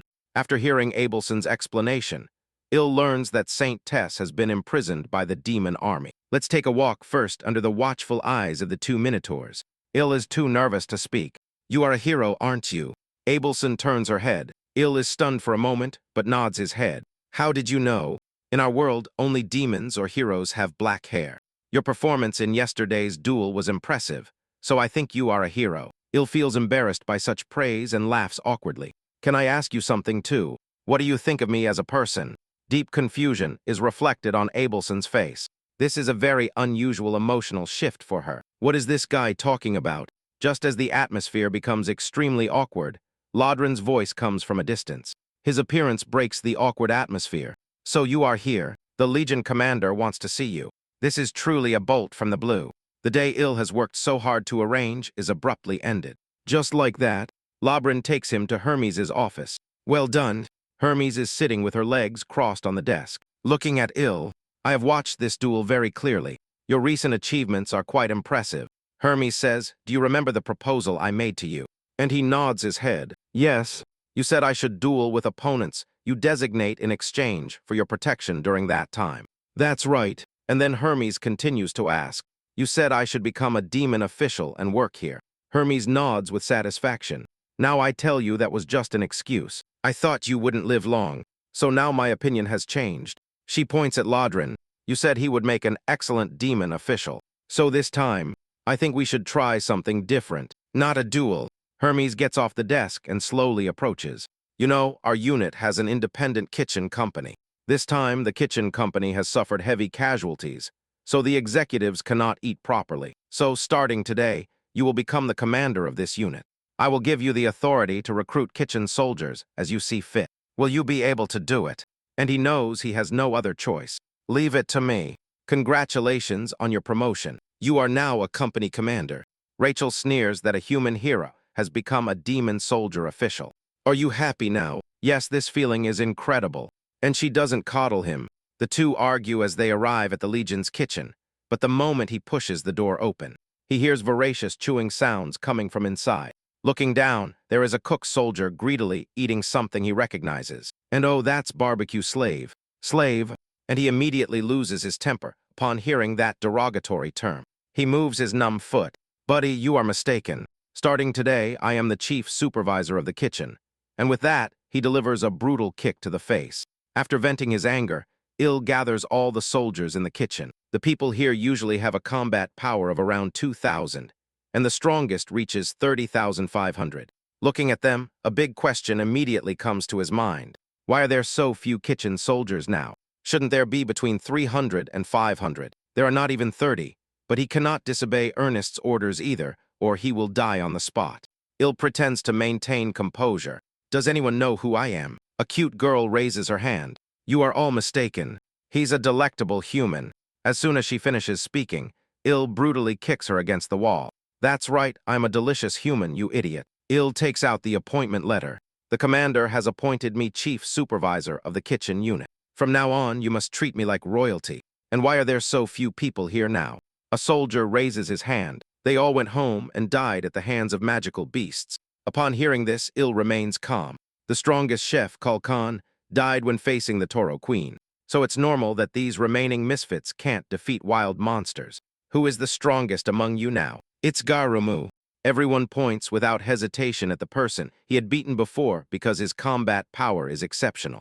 And he appoints him deputy kitchen supervisor. Very well, you may dismiss yourselves. If there's nothing else, and he sits alone in a corner. He thinks that the kitchen needs at least 200 people. Then there is only one way to do it. The next morning at dawn, Il leaves the barracks with Popo. He already has a good recruitment method in mind, using Popo to intimidate opponents. Either they join the kitchen department, or they get eaten by Popo. Let's start with that. Il kicks a soldier with a power level of only 1931 squarely in the face. This one seems manageable. Hey, Moltop, do you want to join our kitchen team? What, Moltop? The soldier looks around and points at himself. Yes, Mole, I'm talking to you. And he gives him another brutal kick. The mole guy sits down, looking offended. Why is he hitting me without even listening to my answer? And he says, you're the first recruit today. That means you'll have a higher status than those who join later. You can abuse your power or find someone to take the blame for you. Take the blame. The mole guy looks confused. With his limited intelligence, he cannot think that long-term. Yes, go bring all your friends. For every 10 people who join, I will give you a subordinate. Il's plan seems perfect. He could soon gather a division of troops, but what he doesn't expect is that the mole creature is a soldier of the independent battalion. This news quickly reaches the ears of the battalion commander, the demon Doris. Commander, we have a problem. Our Italian is running out of soldiers. Why? Doris elegantly picks up a handkerchief. Have they deserted? Have the soldiers left en masse? He doesn't believe he treated his soldiers so badly that they would run away. They haven't run away. They've all been recruited as cooks. I see. Doris lets out a sigh of relief. He leans back in his chair. Recruiting kitchen soldiers is normal. Generously, I'll let it slide. Tell them to be more careful next time. Doris has no interest in dealing with this matter. No, we have to take this seriously. The soldier shouts breathlessly. He has already taken 200 of our soldiers. Upon hearing that number, the calm Doris collapses instantly. Meanwhile, Il continues to recruit kitchen soldiers. We now have over 200 cooks. Should we stop recruiting? The moment he mentions it, he senses something is wrong. Glancing sideways, Il discovers something terrifying. Didn't I tell them to bring a companion? Why did this guy bring a pig? Something is wrong. Hill uses the power meter to check it, and is frozen in surprise. We're done for. This guy's power level exceeds 50,000. Let's quietly pick everything up and run. But Hill takes barely 2 steps before Doris calls him. So he has no choice but to turn around and put on a calm smile. Yes, sir. What brings you here? Doris reveals his identity as the commander of the independent battalion of the 3rd Legion. He then begins to interrogate Hill. What brings me here? Don't you know? What are you thinking about? He points at the soldiers. Hill just recruited. Why did you take half the soldiers from my battalion? Hill is stunned. He never expected all these guys to come from the same battalion. Let me explain. Sir, damn it. No wonder this went so smoothly. A few minutes later, Doris takes Il to the office. Did you do it on purpose? He asks. Yes, Hill replies. I selected the soldiers who seemed bravest, but it just so happens they are all from your battalion. Upon hearing this, Doris smiles inwardly. Commander Hermes likes this guy, so I better not make too big of a deal out of this. With this thought, he immediately puts on a smile, since this is his selection method. We have no choice but to comply. Is it really okay? Il is delighted, but he knows things won't be that simple. Indeed. The next second, Doris speaks, but I have one condition. Take one more soldier from our battalion. And that's it. Il is suspicious. Doris wants to palm off some useless incompetent onto him. What's wrong with you? Seeing Il's delayed response, Doris's killing intent begins to surface. I'm just so happy. Il rushes out of the office without looking back. Just present them to me. Shortly after, Il returns to his office. The door suddenly opens, and an imposing giant appears. His name is Asalu, a hybrid of an ogre and a half-orc. Il looks up and sees that the opponent's power level is immeasurable. This guy looks dumb, but he's incredibly strong. I need to make use of him. The next day, Il once again gathers all the kitchen soldiers. Allow me to reintroduce myself. I am Popo's guardian and head chef. Hill then announces his plan to reorganize the department. He prepares a list and has them stand according to their positions. Upon seeing their positions on the list, Hill discovers that although these beastmen have similar intelligence levels, their power levels vary drastically, so he classifies them by power level, assigning the weaker ones to kitchen duties and bringing the stronger ones to hunt. A few minutes later, they form two lines as he asked. On the right is the kitchen squad. On the left is the combat squad. No objections, right? But the moment EO finishes speaking, a soldier raises his hand. I object, I want to hunt too. I want fresh meat. The one speaking is an extremely short beastman. EO lets out an awkward laugh and then motions him over with his finger. Come here, the skinny soldier. Confused, he slowly approaches, and then EO delivers a strong kick, sending him flying. Do you want to pass my test first? Obviously, you haven't passed. After he does this, the hero system chimes with excellent leadership. You have ordered the soldiers to reorganize and stabilize the troops. Hidden attribute, charisma, increased, command ability level raised. He widens his eyes. This is a completely unexpected reward. Does anyone else have any objections? He clenches his fist, if not the combat squad. Grab your weapons and let's go. It's time to hunt. Under Il's command, the combat squad arrives at the northern forest. But unexpectedly, there isn't a single beast here. It could be because Popo or Asalu are too strong and easily scare away enemies, suggests Rachel, and he agrees. But these two are the most outstanding forces in the combat squad. He cannot leave them behind. Just then, Rachel claps her hands as if remembering something. She looks at Il with a mischievous smile. Then, let's use them as bait. My God, this girl is really a demon. Hill spins around and selects 5 soldiers numbered as bait. Lottery numbers he bought on Earth, with tears in his eyes. Hill orders Salu to throw out the soldiers whose numbers have been drawn. Number 14. Launch. Intercontinental ballistic missile launch. Using the weak as bait should attract the prey. No, Il says, not forgetting to have his men light torches insincerely. This way, the Evo soldiers can see the smoke and return. By throwing them out like this, are you sure they will come back alive? Rachel's face is full of doubt. Of course, Il smirks maliciously. At least one of the 6 will return, including a solo. Everyone watching thinks Evo has gone mad. We will surely die, let's go. But just as they want to flee, they turn around and find Popo, who received the order, and is already waiting for them behind. Despite seeming worried, Il is actually calm inside. Either you obediently do as I say, or you'll go play inside Popo's belly, as expected. The poor soldiers all choose the former option. After all, a possible death is better than a certain death. Indeed, after waiting for a while, the soldiers who served as bait bring back several beasts. Wait for the soldiers to deal with them. I only need to deliver the final blow. Before Il finishes speaking, Asalu roars and charges forward, then wields his weapon and launches a fierce attack. What kind of power is this? And he is shocked. With a single blow, Asalu completely shatters the huge beast, and Popo does the same, instantly killing them too. How am I supposed to work with this? Not only did I miss the final blow, but the beast's meat will be completely destroyed by the time we get here tomorrow. I will not bring these two under any circumstances. I'm leaving. See you tomorrow, shortly after returning to his quarters. And he heads to the kitchen. After suppressing his emotions, he delivers a furious kick. The door opens. Are you slacking off again? Is the food ready? The second head chef rushes over. We're on it, but today's meat is a bit. Il's expression darkens. A craftsman doesn't complain about his tools. Yes, sir, but I'll get on it right away. He says this, but he knows full well that, at the level of these cooks, even passing dogs would cover their noses. But it's okay. Il has already thought of a solution. The enlisted soldiers eat what the cooks prepare.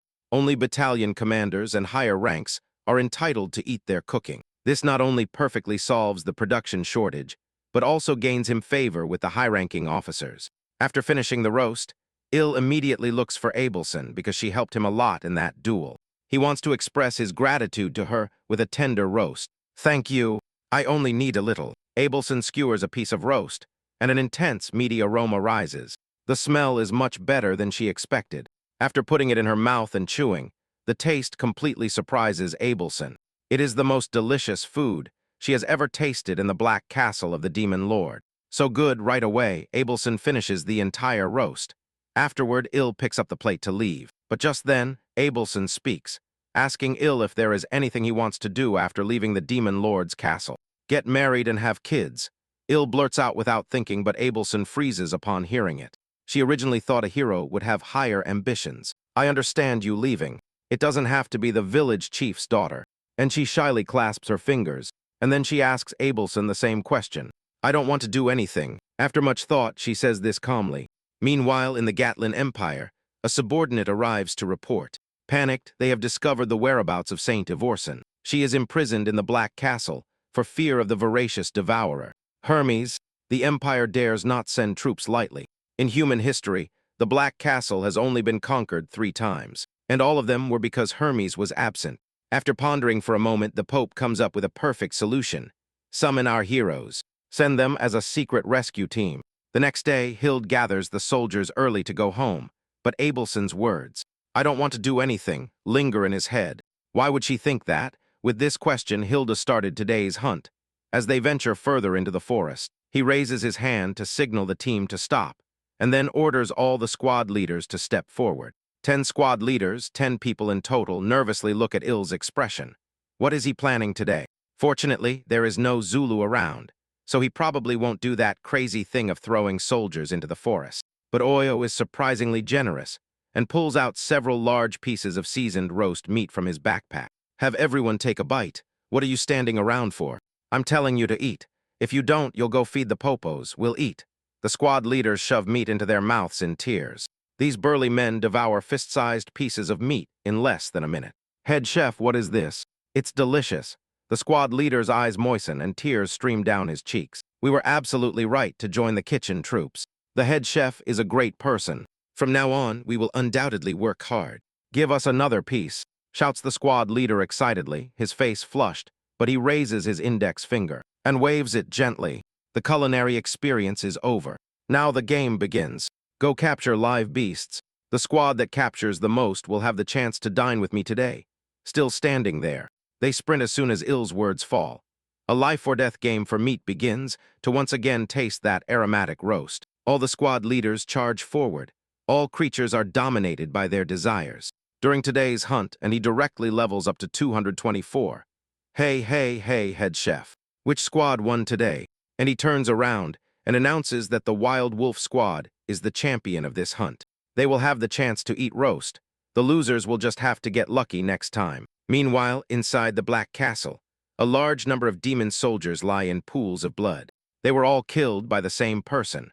Within seconds, that person reaches the room where Saint Ivorson is imprisoned and removes his hood. Saint Abelson, I've come to rescue you. The person is the rescue team sent by the Pope, a hero hidden in the shadows of the Holy Empire, or Selth-Fen. Unexpectedly, after explaining his purpose, Abelson rejects him and demands that he leave. Jeffen scratches his head with a smile, slowly approaching Abelson, and stating that this is his mission, and he must fulfill it. But unexpectedly, Abelson still refuses, mentioning the voracious devourer Hermes. If you don't leave, I will use holy power to alert her. But before she finishes, Jeffen's strong punch has already impacted Abelson's abdomen. Sleep well. When you open your eyes again, you will be in the Empire. Abelson is immobilized as a suffocating whimper slowly emerges. How can he possess holy power? No, I can't go back to that place under any circumstances. Just as Abelson is about to faint, a fist the size of a sandbag hits Jeffen's face hard. Get your filthy hands off. Offered bastard. It's sickening. This punch uses almost all of his strength, but Jeffen remains completely unfazed. A guy radiating dark magic. Interesting, although you look more human on the outside. Jeffen sneers. Nice moves, but your magical power is very scarce. Before he finishes speaking, Hill attacks again. A whirlwind charged with quite powerful magic. His movements far exceed Jeffen's expectations. This makes Jeffen interested in him, wanting to take him back to the Empire too. Jeffen blocks the attack and counterattacks. The terrifying force causes blood to spurt from Il's mouth, and he loses consciousness on the spot. Is he dead? Perhaps the instantaneous rage caused Jeffen's strength to spiral out of control. Rachel, hiding nearby, is shocked to see this. He knocked down my hero in one blow. I should probably go get Papo. After confirming that Il is not dead, Jeffen takes out a scroll from his pocket. It is a high-level sacred magic scroll, prepared just in case. But just then, an extremely imposing female voice suddenly sounds from behind. What is going on here? Do you need my help? It's Hermes. He had not perceived her presence at all. Jeffen suppresses his surprise and quickly turns towards Hermes. The voracious devourer. That title is not very polite. Perhaps calling me a gourmet would be more appropriate. Hermes jokes with a smile, in complete contrast to Hermes. Her attitude, cold sweat runs down Jeffen's face. Will I be able to win? The Pope had repeatedly warned him to avoid fighting the voracious devourer at all costs. But Jeffen had scoffed at it. But upon actually facing the voracious devourer, he finally understands why the Pope insisted so much. I don't perceive any demonic energy at all, even at close range. He cannot detect Hermes' presence at all. This is not a good sign. It means the power difference between them is huge. But Jeffen has defeated countless opponents stronger than him. He wants to test himself again. Between heartbeats, Hermes is terrifying. Magical power rushes towards Jeffen like a furious storm. Don't panic. Don't panic. I must concentrate and find the right moment to escape with Saint Tess. Then, as he thinks, he suddenly feels a dizziness in his brain. His arm has been severed. When that happens, Jeffen is instantly paralyzed. Come on, make this fun for me. Hermes opens her maw. Jeffen realizes he is completely lost. Forget escaping with the saint. Even his own survival is uncertain. Now, after confirming the mission's failure, he directly bites down and crushes the scroll in his mouth. Suddenly, a flash of bright light illuminates the place as the scroll's sacred magic activates. Such pure holy power would turn any demon or beast to ashes on contact. But Hermes, who is right there, merely frowns slightly. Oh, my escape attempt. Aren't you going to play with me a little longer? In the blink of an eye, Jeffen disappears without a trace. His escape skills are quite good. In reality, Hermes let him escape on purpose. If she had really wanted to kill him, she could have killed Jeff thousands of times in a minute. Demons have been appearing on the continent for over 500 years. Countless demons have come and gone in cycles. However, there are only two exceptions: the Demon Lord and Hermes. They stand like towering mountains, unshakable. The Demon Lord rarely shows himself to others. But the voracious devourer Hermes is completely different. The ones killed this time are all Lodrin's minions. Lodrin will be angry.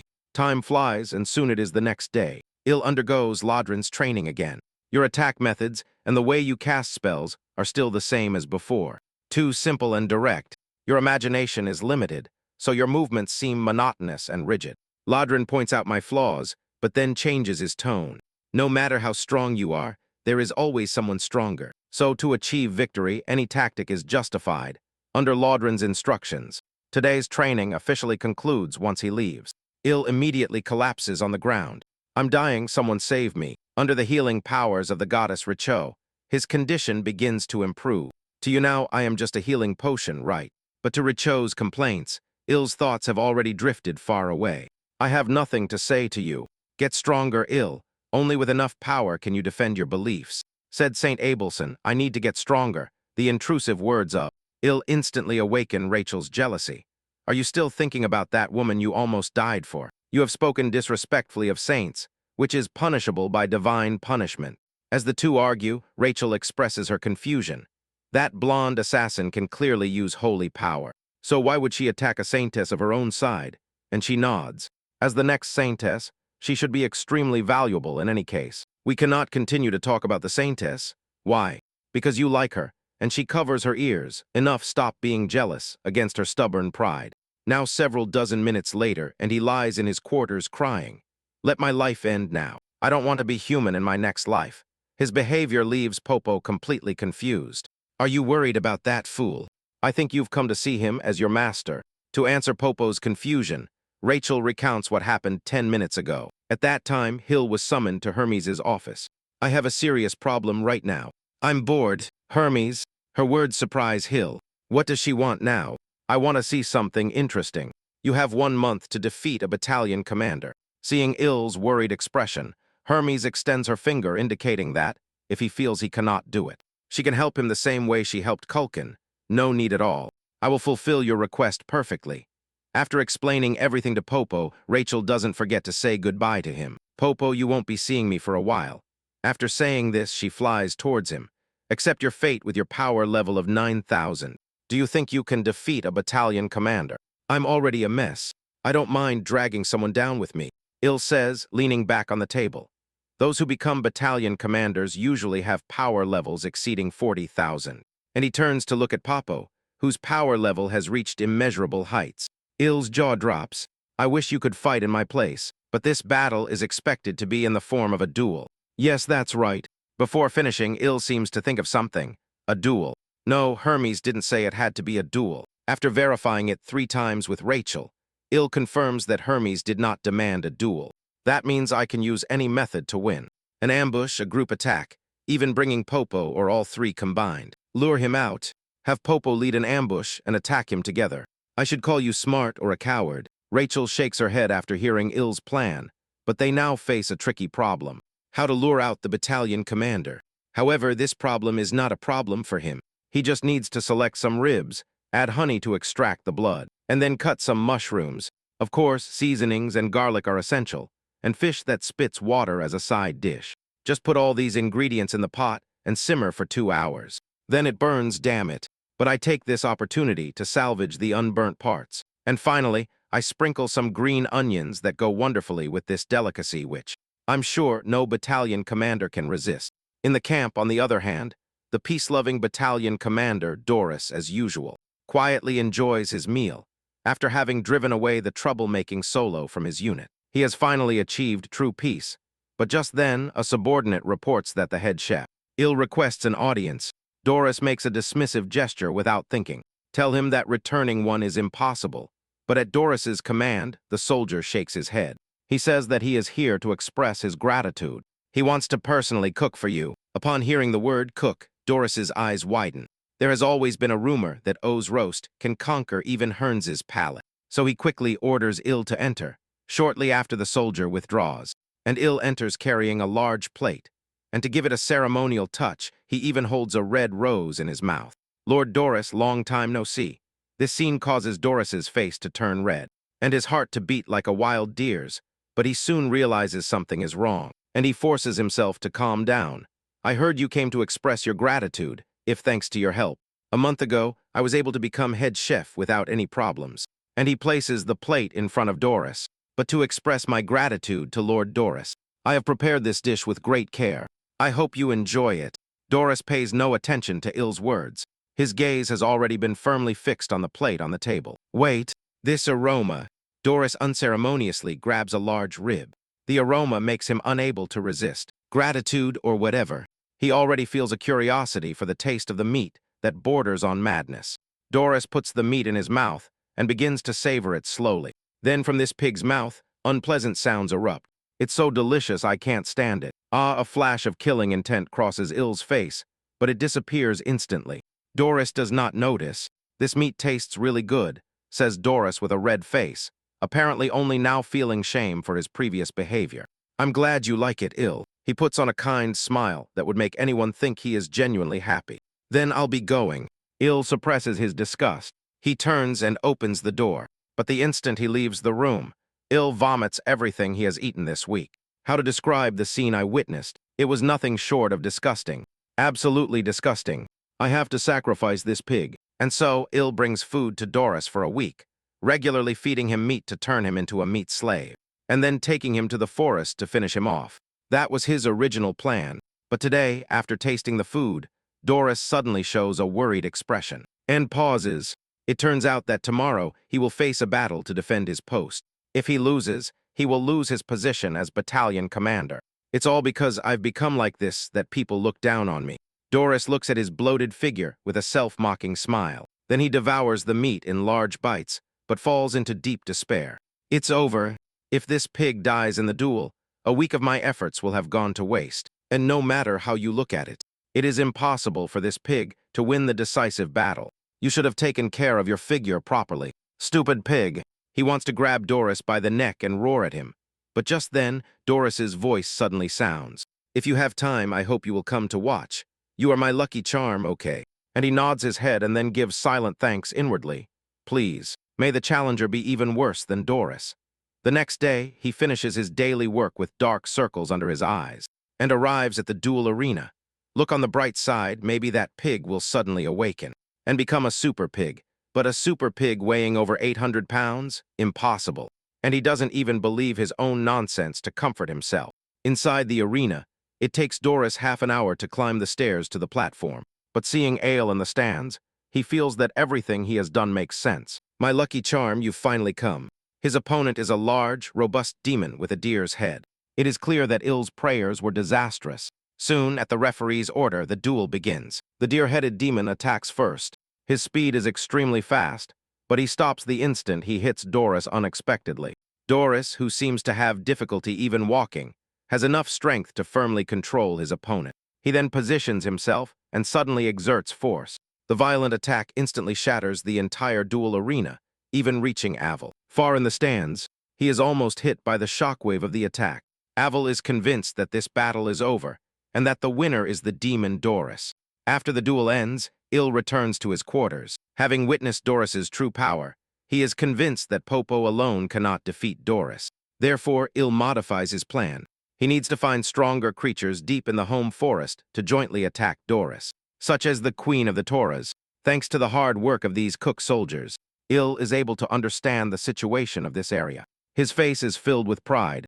Hero, are you thinking of? That's right. There is a saying that the enemy of my enemy is my friend.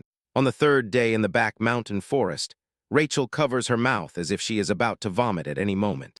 After memorizing the Beast Encyclopedia for 3 consecutive days, the knowledge has filled her brain capacity to the point that I'm going to throw up. Let's get moving quickly. Ilas senses and takes out a map.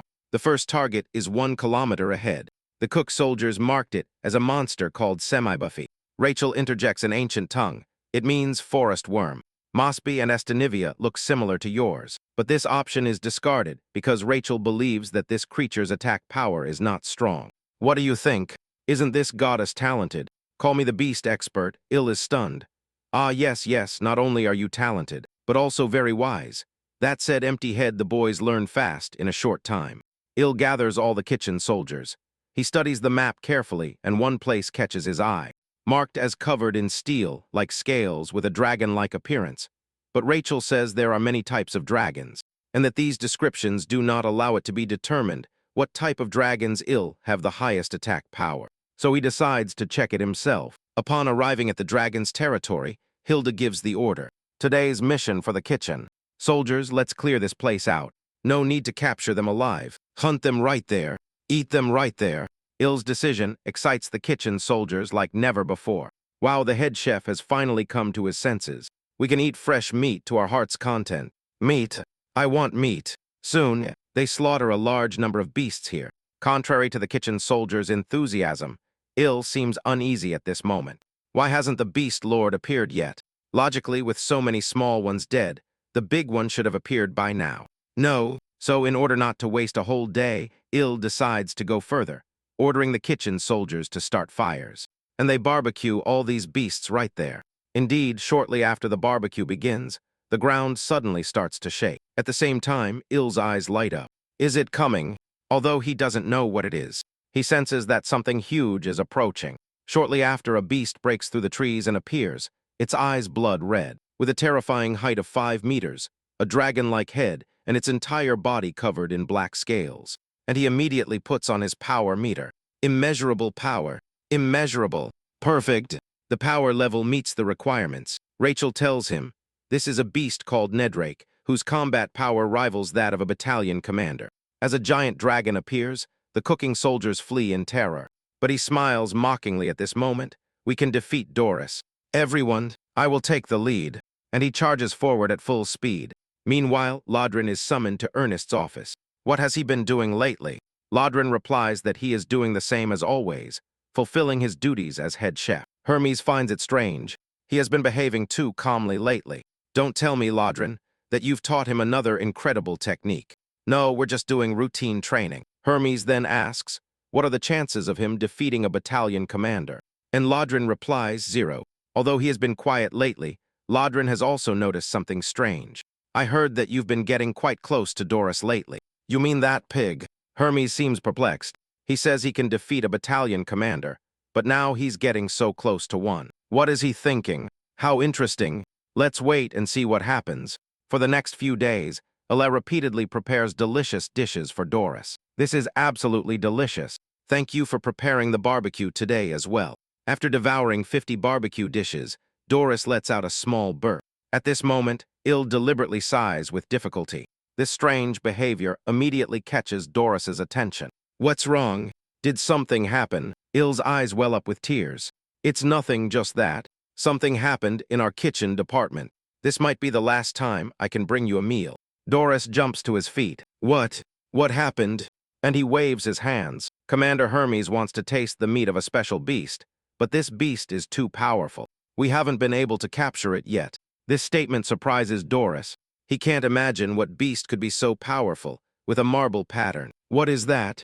I've never heard of it, but it's perfectly normal for Doris not to have heard of it because Il just made it up on the spot. This is a matter of life and death. I wouldn't lie about this. Seeing Il's predicament, Doris offers to lend him 200 soldiers, but Il refuses. He believes the soldiers are too weak. No matter how many they send, they would only be wasting their lives. However, if our great Lord Doris were to intervene personally, perhaps this problem could be solved. And if he does, I will make sure Commander Hermes knows of Lord Doris's contribution. Just imagining that, after success, the commander might stroke his opposite face and praise him. Doris is instantly thrilled. Will it really be like this? Seeing that Doris is hesitating, Hill quickly repeats that he will definitely report to the commander, which finally makes him agree. Okay, then I'll help you. After all, we are friends. Really, you've agreed. A meaningful smile forms on Hill's downturned face. Thank you, my lord. At dawn the next day, Il leads a large force into the forest. Today is the day of the decisive battle, codenamed Operation Pig House. This is why he specifically takes the strongest fighters among the kitchen soldiers, Popo and Asilo. Although there is still time before Ernest's deadline, they decide to act ahead of time. Il heads towards Doris's troops, and soon both sides meet, then advance into the forest together. Doris not only comes himself, but even brings all the soldiers from his battalion, which shows how seriously he takes this matter. But this is not good news for him. This is too much, over 500 soldiers, of course, we need Drake. You are not a coward either, right? And he can only console himself this way. After venturing deep into the forest for who knows how long, the ground suddenly begins to shake violently, and he swallows nervously. Is that it? It's coming. Good time to stretch these muscles. Doris stretches and jumps out of the carriage. At the same time, Nedrake breaks through the trees of the forest and reveals himself. His roar echoes throughout the land. Nedra's strange cry makes Doris frown. So that's the beast called Marble Pattern Beast. But I think I've seen it somewhere before. Anton's Doris gets lost in thought and quickly interrupts his thoughts. Don't all beasts look pretty much alike? I guess so. Fortunately, Il easily convinces Doris. Then I'll deal with this guy. You must report my contribution to the commander. With that, Doris launches a solo attack. Of course, I will report everything to the commander in detail myself. Il's lips curve slightly upward. Soon Doris and Nedrake clash, and every time Doris collides with Nedrake, there are earth-shattering roars. The ground cracks and rocks shatter.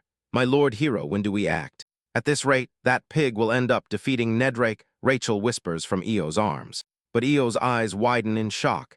He never expected Doris to make such a decision, sacrificing the battalion's soldiers to absorb Nedrake's attacks, while he remains virtually unscathed. But just as the battle reaches its climax, a soldier suddenly rushes forward, panicked, yelling at the top of his lungs that another beast is attacking. This completely disrupts his plan. Isn't this Nedrake's territory? According to the laws of nature, beasts do not usually invade other domains. Shortly after, the ground cracks open, and a giant worm-like beast emerges. It's Semi-Bofi. Rachel recognizes the beast instantly and shouts, "Why has that thing suddenly appeared?" And he roars. However, the beast that has appeared is not the last one dominating various parts of the forest. They continue to appear, one after another. This is completely out of plan, knowing he is at a disadvantage. Doris immediately gives the order to retreat to the soldiers. Meanwhile, Rachel tenses up. My lord hero, what do we do? We cannot let Doris leave here, and he knows it very well. If Doris leaves, the one who will surely die is himself. He takes a deep breath in desperation to calm his emotions. Then he slowly utters a few words. Laudren's combat technique. First form. What are you talking about now? Doris seems completely confused, but in less than a second, his strong punch has already hit Doris's abdomen. Cancel that order. We cannot retreat under any circumstances. And he raises his voice suddenly. Fight bravely, everyone. There is no turning back. Only those who survive will be qualified to attend the victory banquet. His thunderous voice drowns out the chaos of the forest. Meanwhile, Doris, struck, falls into thought. When do demons get most enraged? When they are left in tatters? No.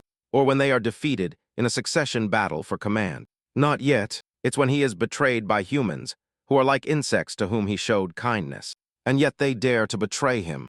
Doris becomes enraged to the point of almost losing his sanity, wanting nothing more than to pounce and tear Io to shreds. A crimson light radiates from Doris's eyes, with only one thought in his mind: kill Io. Doris makes a decision and unleashes his ultimate hidden technique, demonic bloodlines. Second stage flowering. This is an ability that exchanges life force for explosive power. Il is completely stunned, and even Rachel urges him to flee immediately. But Doris's attack is indiscriminate and lethal. His battle aura spreads outwards with him as the center, and the beast Simabufi near Doris dies instantly. Fortunately, Il is far enough away, so his injuries are not too severe. But Doris's fury does not diminish in the slightest. I will tear you to pieces at this critical juncture. And remember that he still has his 2 trump cards. Papo and Asilo. Where are they? Them. Rachel looks worried. It seems they have been dragged into Simabufi's lair.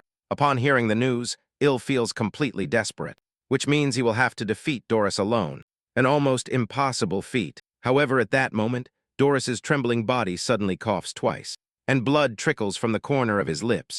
This makes Il instantly realize that Doris's devastating technique apparently carries extremely severe side effects. So Il immediately rushes out. Rachel, quickly tell me what beasts are nearby, in the 11 o'clock direction. If you go further, you will reach the ogre's habitat. Ogres are very strong creatures with a combat power, usually exceeding 30,000. However, for Doris, who is currently in the second stage of flowering, they are like trash on the road that is easily brushed aside. And so one runs and the other chases. The situation lasts for about 10 minutes. Doris gradually loses his patience, so he stops in his tracks and unleashes the third stage of flowering. Instantly, waves of immense power flow endlessly from within his body. But at this moment, Doris's heart suddenly sends a sharp pain, accompanied by a violent cough with fresh blood gushing continuously from his mouth. Rachel can feel that the demonic energy within him is rapidly depleting. What is happening? Have I already reached my limit?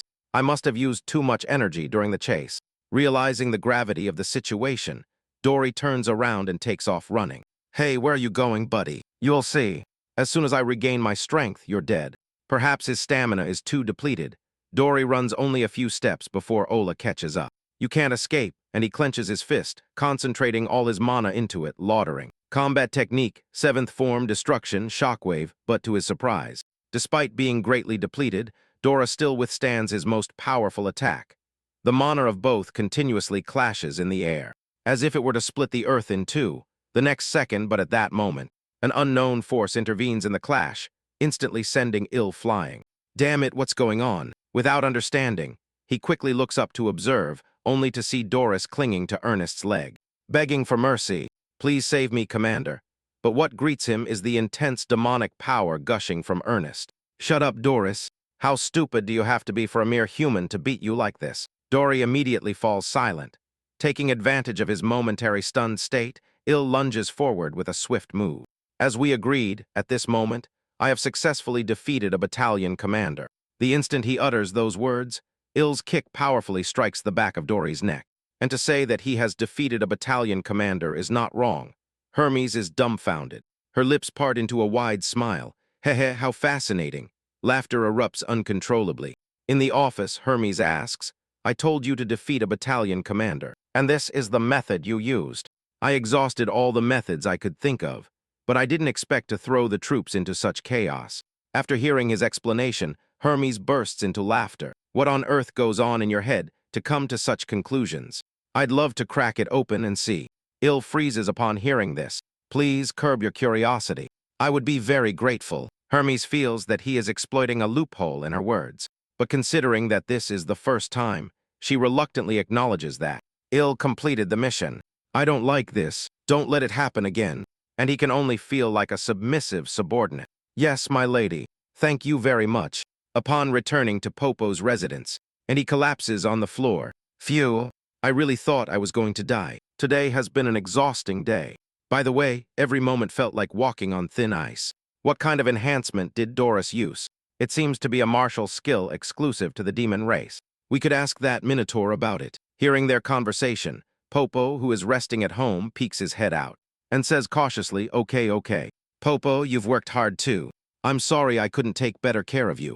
Upon hearing this, Popo chirps energetically, as if indicating it's okay. Oh, how cute. Il can't stop patting Popo's head. Speaking of which, I feel a little bad for Doris. He treated me quite well, and yet in the end, I deceived him. Really? I don't feel guilty at all. Rachel narrows her eyes. I don't feel it. I really feel it. Il covers his face with both hands, but his lips are seen curving upward. Hey, you're smiling right now. Right, take them away. After defeating Doris, Il jumps to level 420, and his combat power reaches a terrifying 13,936 points. Excellent. Let's keep this momentum and keep going. Let's celebrate with a drink. Rachel brings a large jug of beer. Let's toast to defeating Doris. 3 days later, at dawn, and arrives early at the training ground, even half an hour before Lodrin. You're already here, Lodrin. Yes, congratulations on defeating Doris. Thank you. And he slowly approaches, taking the opportunity to ask, Lodrin, do you know anything about battle aura? Lodrin closes his eyes and then nods. Although it's a bit early, if it's you, there shouldn't be a problem. Actually, Lodrin had planned to teach battle aura much later. Since it is quite dangerous, Lodrin says, battle aura includes tangible battle aura, which follows specific technical patterns, and intangible battle aura, which has no patterns to follow. Intangible battle aura is much rarer, and the flower that Doris used belongs to intangible battle aura.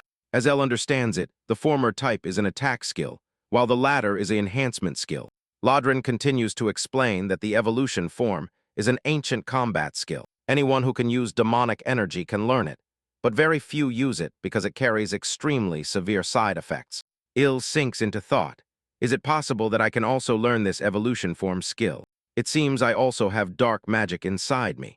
But Lodrin explains that it simply exists within his body. It is not dark magic generated by himself.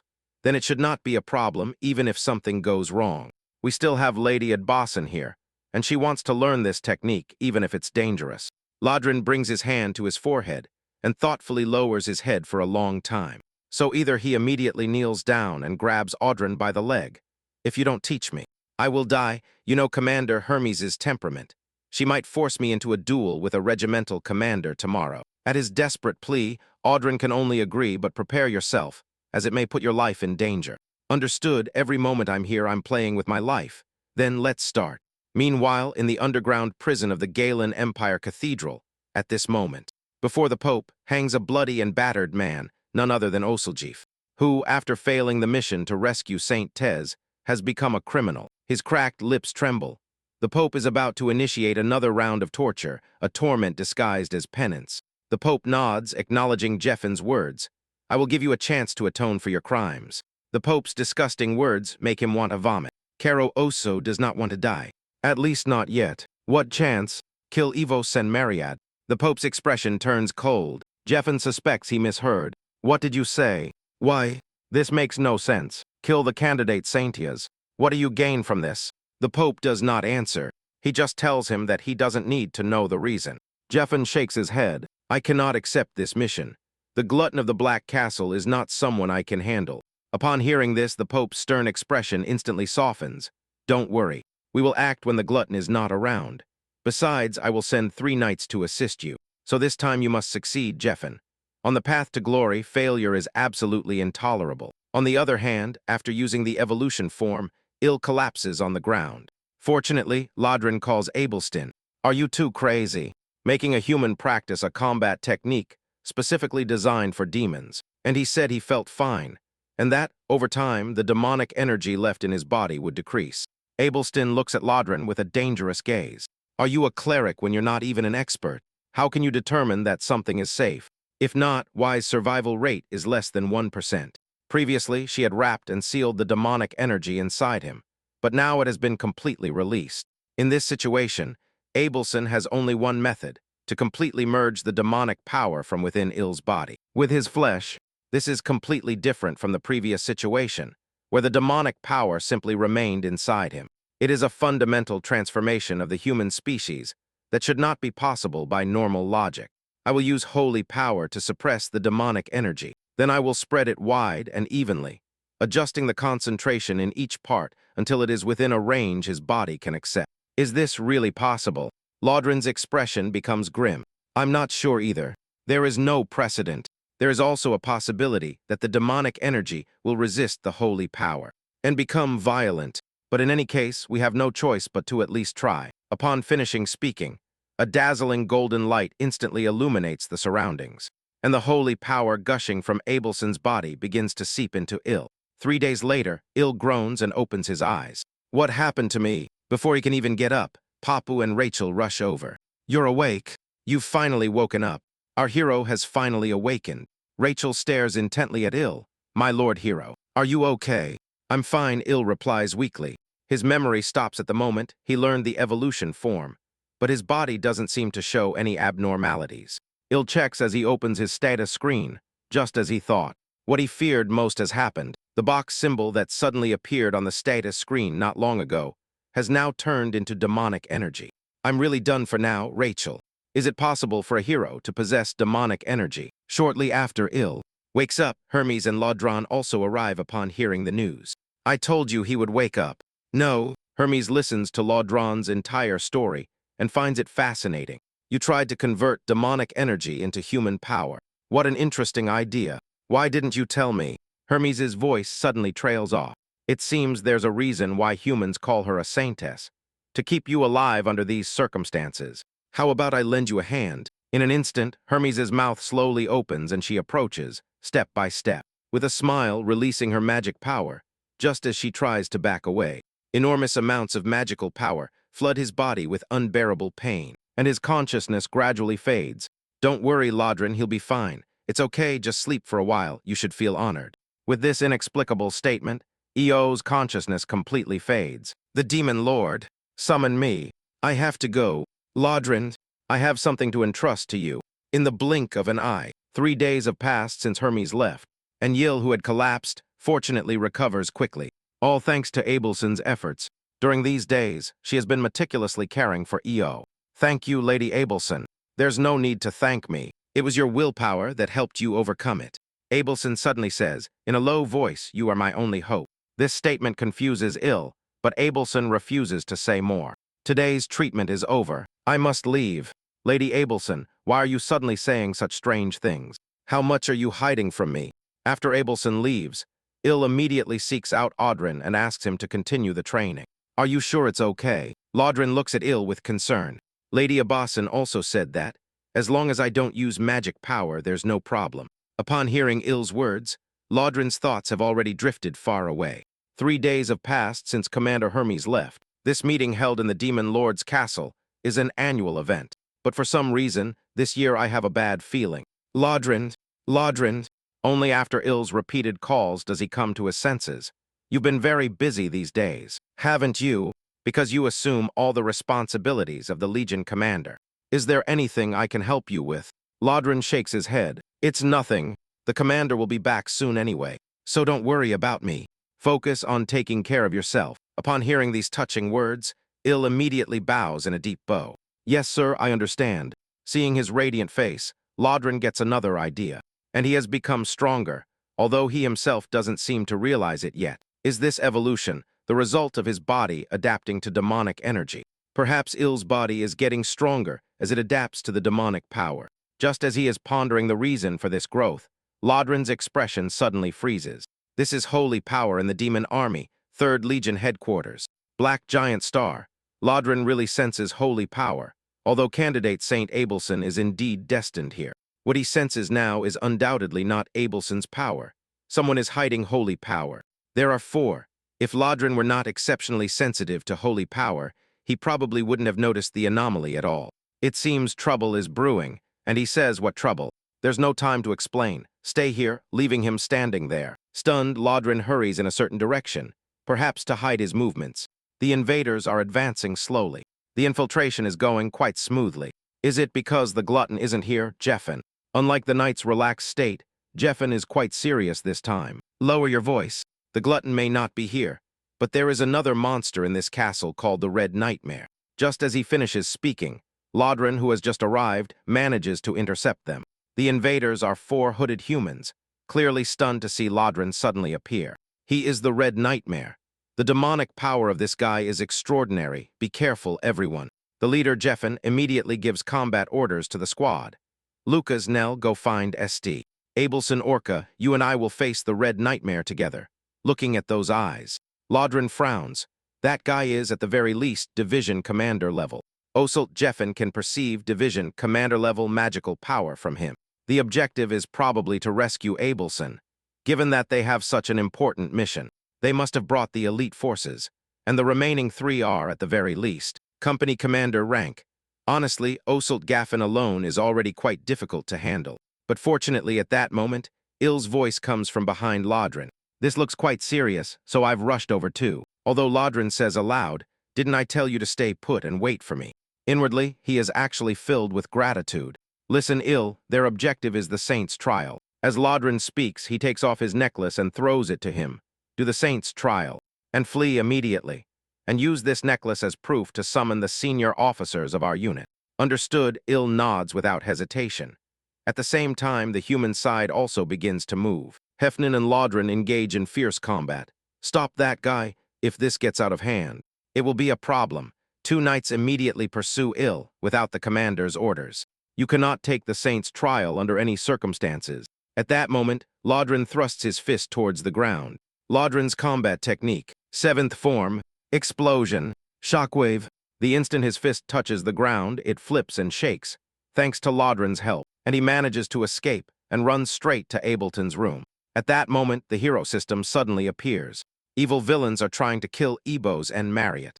As a hero, you have a duty to protect this Saint candidate. Objective, protect Evos and Marriott. Reward 1,000 hero points. Evil villains are trying to kill Evos and Marriott. This statement seems strange. That group is most likely a rescue team sent by the Galen Sacred Empire. So aren't they the righteous side? And the reward is too generous. The reward is, in fact, up to 1,000 hero points. Ill shakes his head to clear his distracting thoughts and bursts into the Saint's trial room. Humans have entered again. They are the same as last time. We have to flee quickly, as Ill holds the collar of Lodrin in his hand. Minotaurs guarding the Saint's trial do not block his path. The invaders are here. We will prevent anyone from entering. Humans take the Saint's trial and run fast. The situation is urgent, so he picks up Abelson in his arms. Please forgive my rudeness. Demon Army, 3rd Legion Headquarters Conference Room, where the Royal Commander is holding a meeting with the officers. Currently, there are 2 commanders stationed in the Black Castle, and each oversees 5 battalion commanders. Since Doris died in combat, there are only 9 battalion commanders left. During the meeting, a goblin suddenly reports an emergency. Emergency! A human carrying Lodrin's collar has arrived here. He says the humans attacked the castle because they are hunting for the Saint's trials. What is going on? No, I don't understand. Roy Gall goes out to receive EO. This commander's appearance is indistinguishable from that of humans. EO has seen him before. He is the high-ranking demon who appeared during Doris's commander selection battle. Explain to me in detail what happened. Ill takes out Adron's collar and recounts everything that just happened. After hearing this, Roy Gal looks completely bewildered. The humans want to kill the Saint Tess. How is that possible? However, the next second, as if hearing something, he shouts loudly for everyone to get out of the way. Indeed, 2 black shadows suddenly descend from above, pointing directly at the Saint Tess. Although Roygal immediately casts a movement restriction spell, trying to immobilize the attackers. The distance is too great, he cannot make it in time. Just as the hero quest described, this group's purpose is not to rescue Abelson, but to kill him. Sharp swords whistle towards them with an impetus capable of piercing anything. Lodrin combat technique. 7th form explosive shockwave. At this critical moment, Ill successfully strikes the attackers. I will protect Lady Abelson. And he sends Lucas flying with a single punch, successfully rescuing Abelson. Lucas recovers and speaks. I didn't expect the Demon King's army to have another hero. And he says, you've lost. The city's forces will gather at this place very soon. No matter how powerful you are, you cannot hold off an entire legion. Surrender now. And he gives them a cold, mocking smile. Are you sure about that? Lucas suddenly begins to recite. This flesh of mine belongs to the gods, may it turn into flaming arrows, and return to the heavens. I invoke the divine to grant me the strength to vanquish evil and kill demons. Roygal's face turns pale upon seeing the flames of this sacred magic.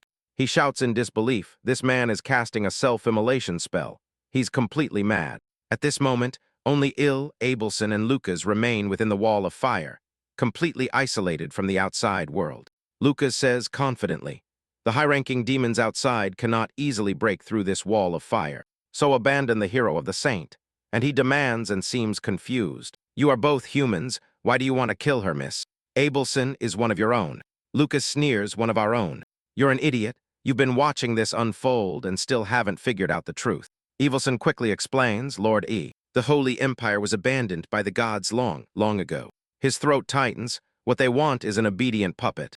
Whether that puppet is the true saint doesn't matter to them at all. Lucas says impatiently, I'll give you 10 seconds to decide if you surrender. Il thinks to himself, how long can I last against this guy in close combat? There's only one thing I can do. So Il lets his demonic energy course through his body. Multiform first stage. Bloom officially activated. Abelson shouts in panic. Cyril, he can't use demonic energy. His body won't be able to handle it. Il's eyes are set and determined. I have no other choice. If it goes on like this, we'll all die in an instant. His demonic energy surges even further. Multiform, second stage, full bloom, forced activation. Lodrin's warning echoes in Il's mind. Multiform has 3 stages, full bloom and fallen petal. Never skip to the next phase. If you do, it's a death sentence. Il tells himself silently, I'm truly sorry. Lord Lodrin, but let me try just one more time. Il's heart pounds, as if it would explode at any moment. Rachel sees this and shouts in panic. Hero, have you lost your mind? He can't use multiform. Soon, Il's demonic energy completely erupts. Multiform, third stage, fallen petal successfully activated. Feeling the full force of this power, Hilda gives a direct order, Rachel, keep boosting me, don't stop now. Then here I go. Hilda charges forward with a punch, and his knuckles collide forcefully with Lucas's sword. Lucas says your power will be depleted in minutes. I just have to wait, and victory will be mine. Il surges forward with strength and pushes Lucas's sword away with sheer force. Lucas is stunned. Il just pushed away that sword with his bare wrist. This is madness. Il seizes the opportunity and lands a direct punch to Lucas's chest, saying, I don't think you'll have to wait that long. Lucas roars in pain and fury. Do you really resort to such petty tricks? His breathing is ragged, and exhaustion begins to creep into his body. He's reaching his limit. He thinks with silent dread, but if I fall, what will happen to Abelson? Lodrin's, a warning echoes in his mind once more. Multiform is a technique that pushes the body to its absolute limit. Using combat skills in that state will cause the body to completely collapse with no chance of recovery. But Il thinks to himself, still, that beautiful woman, Abelson, is crying inconsolably right in front of me. Forget it, even if my body collapses, I'm going to fight. Il knows his body has already exceeded its limit. Even if he stops now, there's no way to avoid collapse. There's no turning back, there's only one option. And you are a truly fascinating human. Carelessly right now, his body might explode. Abelson smiles with all her heart. God, please don't take him away. 2 types of energy begin to swirl around Il's body. Lucas bursts into laughter, surprised. He's really going to use 2 combat skills at the same time. He's trying to self-destruct, and he leaps into the air and unleashes Lodrin's martial arts type 1 kill. Lucas charges forward with a roar. Come on, heretic, I'll send you straight to hell. And he lands a heavy, thunderous punch directly into Lucas's face. Lucas easily dodges it and sneers. Pathetic, and he clenches his fist and keeps advancing. There are plenty more where that came from. Don't get too excited yet. His energy form suddenly changes. A Lodrin variation. Steel martial arts. Chain strike. Kill. The next instant, countless fists rain down on Lucas like a storm, cutting off all possibility of escape. Lucas is horrified. Il is not only using 2 combat skills at once, he's actually changing the form of the technique. With a thunderous roar, Lucas is forcefully slammed into the ground. Il has completely exhausted his strength. His consciousness fades and he collapses. Exhausted, Abelson shouts and rushes to catch him. She says, Cyril, hold on a little longer. I'll heal you right now. But Lucas suddenly gets up. You still underestimate me. Your mere existence defies logic. You will become a threat to the Empire. I'm going to kill you here and now. But the next instant, a huge hand grabs him by the face. Lodrin arrives, his voice filled with guilt. He says, I'm sorry, I'm late. and with those words, Lodrin exerts his strength and kills Lucas. In an instant, he throws Lucas's body aside. He looked at Il and muttered, "So you used combat skills." Finally, after all, he looks at Il and asks Saint Tess, "Can you save him?" Abelson says firmly, "I will do absolutely everything I can. Please don't die." Lord Il. On the other hand, in the rest room of the Demon King's castle, Hermes stares intently at a pastry and sighs, "These snacks are nothing special." Someone says impatiently, "Stop being so picky, eat what you're given." This person is none other than Pound, the commander of the 4th Legion of the Demon Army and a former hero. Hermes says, "When will our dear Yon learn to respect others?" Just then, Ann Hamster rushes in with a report, "Lady Hermes. Urgent news. The Galen Empire has launched an attack. 4 knights have invaded. Among them is a hero-class individual. There are already many casualties among the soldiers." Hermes narrows her eyes suspiciously. The meeting of Legion commanders was moved up without notice, and the humans chose precisely that time to attack. What a coincidence, isn't it? Your Majesty, the Ray of Manio. A few days later, and Il finally wakes up. He says weakly, "Wow, I made it out alive again after all." Rachel grabs him by the hair and shouts, "You're a complete lunatic. You have no respect for your own life. You might as well have died." And he winces in pain. "I really thought I was going to lose this time." Rachel shows no mercy. "You lost it.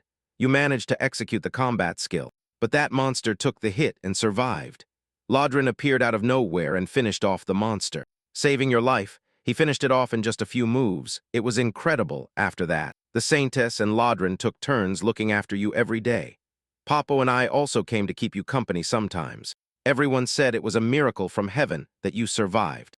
And he slowly extends his index finger towards Rachel. Rachel recoils in fear. "What are you doing? Are you going to hit me again?" But he gently pats her head and says softly, "I'm sorry I made you worry. Thank you for everything, Rachel." Rachel's cheeks flush slightly. "It's nothing. Don't make it weird." A few hours later, Lodrin comes to check on Il and whispers in his ear, "Il, don't you dare do anything like that again." Il sighs, "Please, I beg you. I've heard enough." Hermes, "What is Popo holding?" interjects sincerely, "Same here. You've made your point clear. I'm sick of hearing it too." Il changes the subject. "Speaking of which, Commander, how was the meeting?" Hermes makes a dismissive gesture. "My subordinates at headquarters got beaten up. Do you think I had my head in a meeting? So I came straight back." Il is dumbfounded. "Wait, you left the meeting on your own." Hermes says the Demon King seems a little annoyed by it, but it's okay. It's not a big deal. A shiver runs through Il and Lodrin at the same time. For some reason, the thought of the Demon King's wrath is genuinely terrifying. Hermes then changes her tone, but that's not the important thing. "Right now, there's something much more interesting to talk about. Yes, I implanted demonic energy into you, but the fact that a mere mid-level captain of humans can wield it so freely. Why ers unhumano realmente fascinante." A few hours later, Hermes and Lodrin leave Popo's house. On their way back, Hermes smiles, "Congratulations. Lodrin, you defeated a hero-class human all by yourself. Isn't it time you left this place behind and ascended to a higher position?" Lodrin scratches the back of his neck. "Thank you for your kind words, but now is not the right time." Hermes says, "Why not? Is there anything preventing you?" Lodrin replies sincerely, "Partly because I want to see how Il grows, and partly because I still have a lot to learn from you." Hermes hears this and can't help but form a smile of quiet satisfaction on her face. Then she refocuses on the matter at hand. "Now let's get back to the topic at hand. The human invasion threw the city into total chaos, and it seems everyone has become a bit careless and complacent. So I've decided to organize a squad commander selection tournament for the entire 3rd Legion. Meanwhile, Il is at home browsing the hero shop. Since upgrading to intermediate level, quite a few new things have appeared. Il examines the equipment tab, turning it over in his mind. Should I equip myself with an armor set for protection? He purses his lips and shakes his head. These are all standard armor pieces. They don't have any stat bonuses. Not worth it.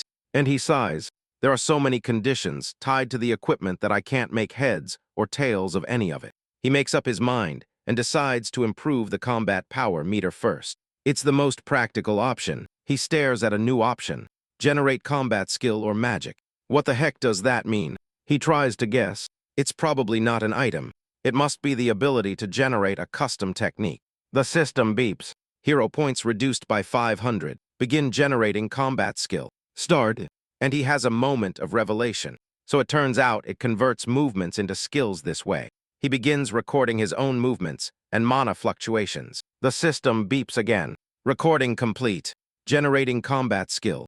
Physical balance optimization. And he can't help but stare in awe.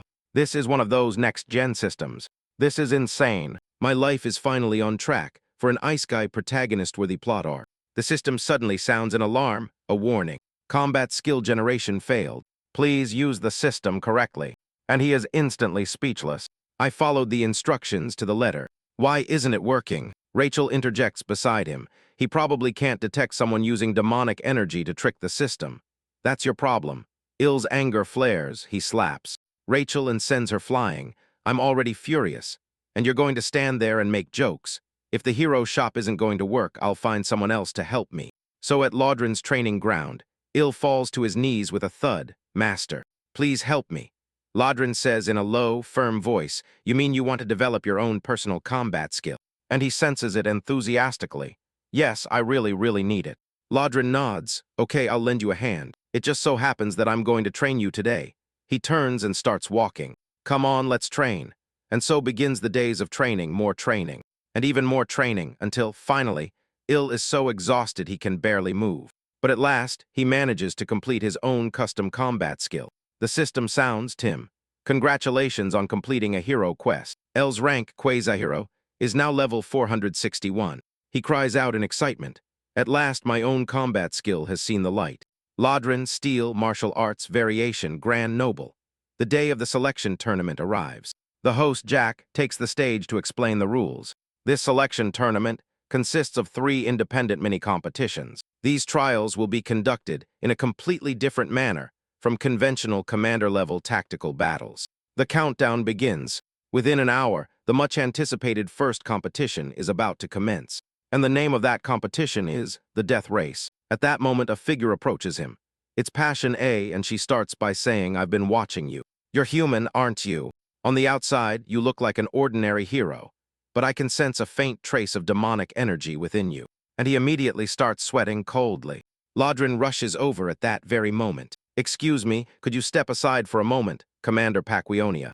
There is an order I must convey privately to the head of the kitchen squad. Paquionia looks bewildered. A private order for this guy. But she catches the vibe and steps away. Paquionia thinks to herself, they haven't eaten the human. In fact, they've let him work in the army. I didn't expect coming here would turn out to be much more interesting than I had imagined. Meanwhile, Laudren lowers his voice to warn Ill. Pagina is the commander of the 4th Legion, like you. In her day, she was a hero. Although she is here under the Demon King's orders to observe the tournament, it's best to keep your distance. And he senses and understands. He says understood, but what was the order you just mentioned? Laudren says that Lord Hermes wants you to place within the top 8 of this tournament. No matter what, otherwise, she will hand you over to the 2nd Legion Research Institute as a rare specimen. 2 hours later, the competition officially begins. Roy Gall begins to explain the rules. The first trial is a simple race. There are no restrictions of any kind, even if you accidentally kill a competitor along the way. There will be no consequences. The goat demon or Gat laughs coldly. You've heard it already. Even if you kill someone by accident, you won't be held responsible. When the race begins, the goblins immediately start running. And he also takes off at full speed, moving so fast that he leaves the other demons eating dust. Just then, a flying demon taunts him. Look at these idiots who don't even know how to fly. The flying demon then activates a skill. A barrage of energy projectiles heads straight for him. Ill shouts Rachel Barrier. Activate defense. Block that attack. Auget suddenly materializes and starts charging. I can't believe he's survived this long. Die already, and with that, his energy-charged fist lunges at EO, only to be blocked by Rajo. In an instant, Auget pulls out his trump card, condensing a massive energy ball. Then he disperses the energy ball outwards. Countless tiny orbs of light rain down on EO from above, and he easily deflects them. And he thinks to himself, by dispersing it, each individual impact is weaker. That thing is a real idiot. But then Auget suddenly shouts it's a human. The human attacked us, and he boils with fury. He actually has the nerve to blame me. Indeed, the goblins rush in, threatening to kill Ill. Auget bolts forward. Anyone who runs slow is useless. Ill curses Auget, who retreats furiously. Disgusting goat. When I catch you, you're dead. Ill quickly turns to Rachel. How many people are left ahead of us? Rachel says 76 people have already crossed the finish line. Only 24 spots left. Just then, a goblin charges at Il and almost knocks him down. Damn it. At this rate, I'll be eliminated. There's no other option. I have to activate Grand Noble. The next second, he knocks the goblin down with a single punch. Activates the Grand Noble type, a shadow step. In an instant, Il's silhouette blurs as he dodges all attacks, and then charges forward. His speed is so extraordinary that the goblins can't even follow his movements. Royal announces the standings. A total of 95 participants have arrived. Only 5 spots are left.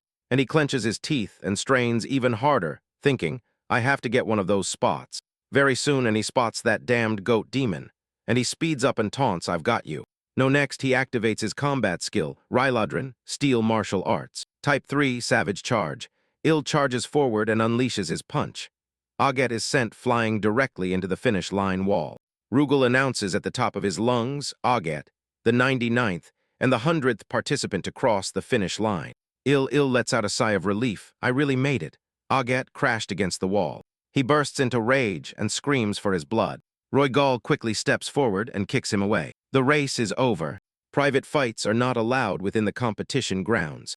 That night in the dense forest, Paquin and Hermes appear silently. Hermes contemplates the shadow in front of her and chuckles. How long has it been?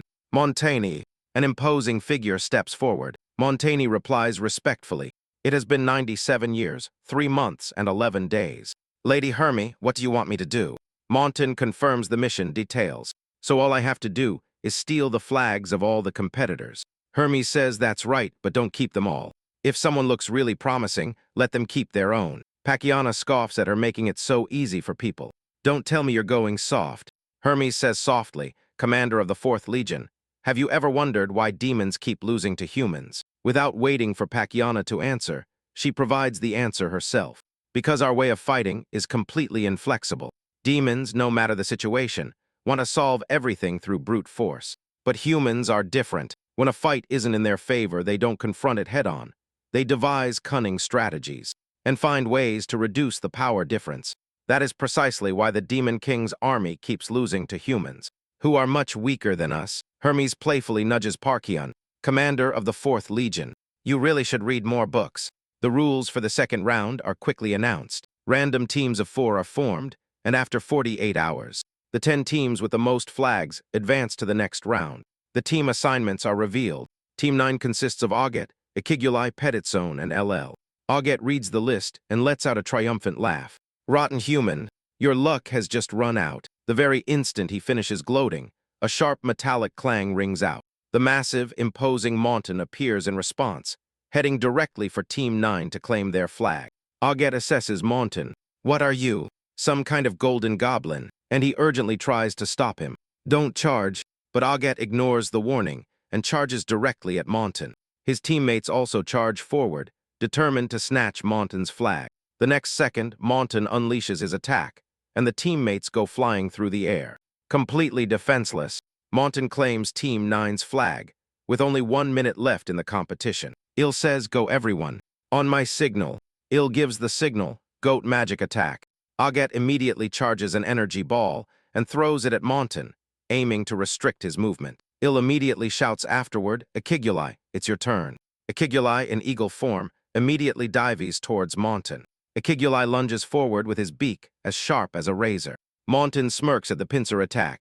Indeed, it's the first time he's seen a team think tactically. The next second, Montan easily deflects Ikiguli's blow and grabs Ikiguli by the neck with one hand, leaving him completely immobilized. Montan says disdainfully, your attacks are too slow, and the demonic energy in all of you is ridiculously scarce. At that very instant, Hill sees the opportunity and charges forward, shouting, now centipede.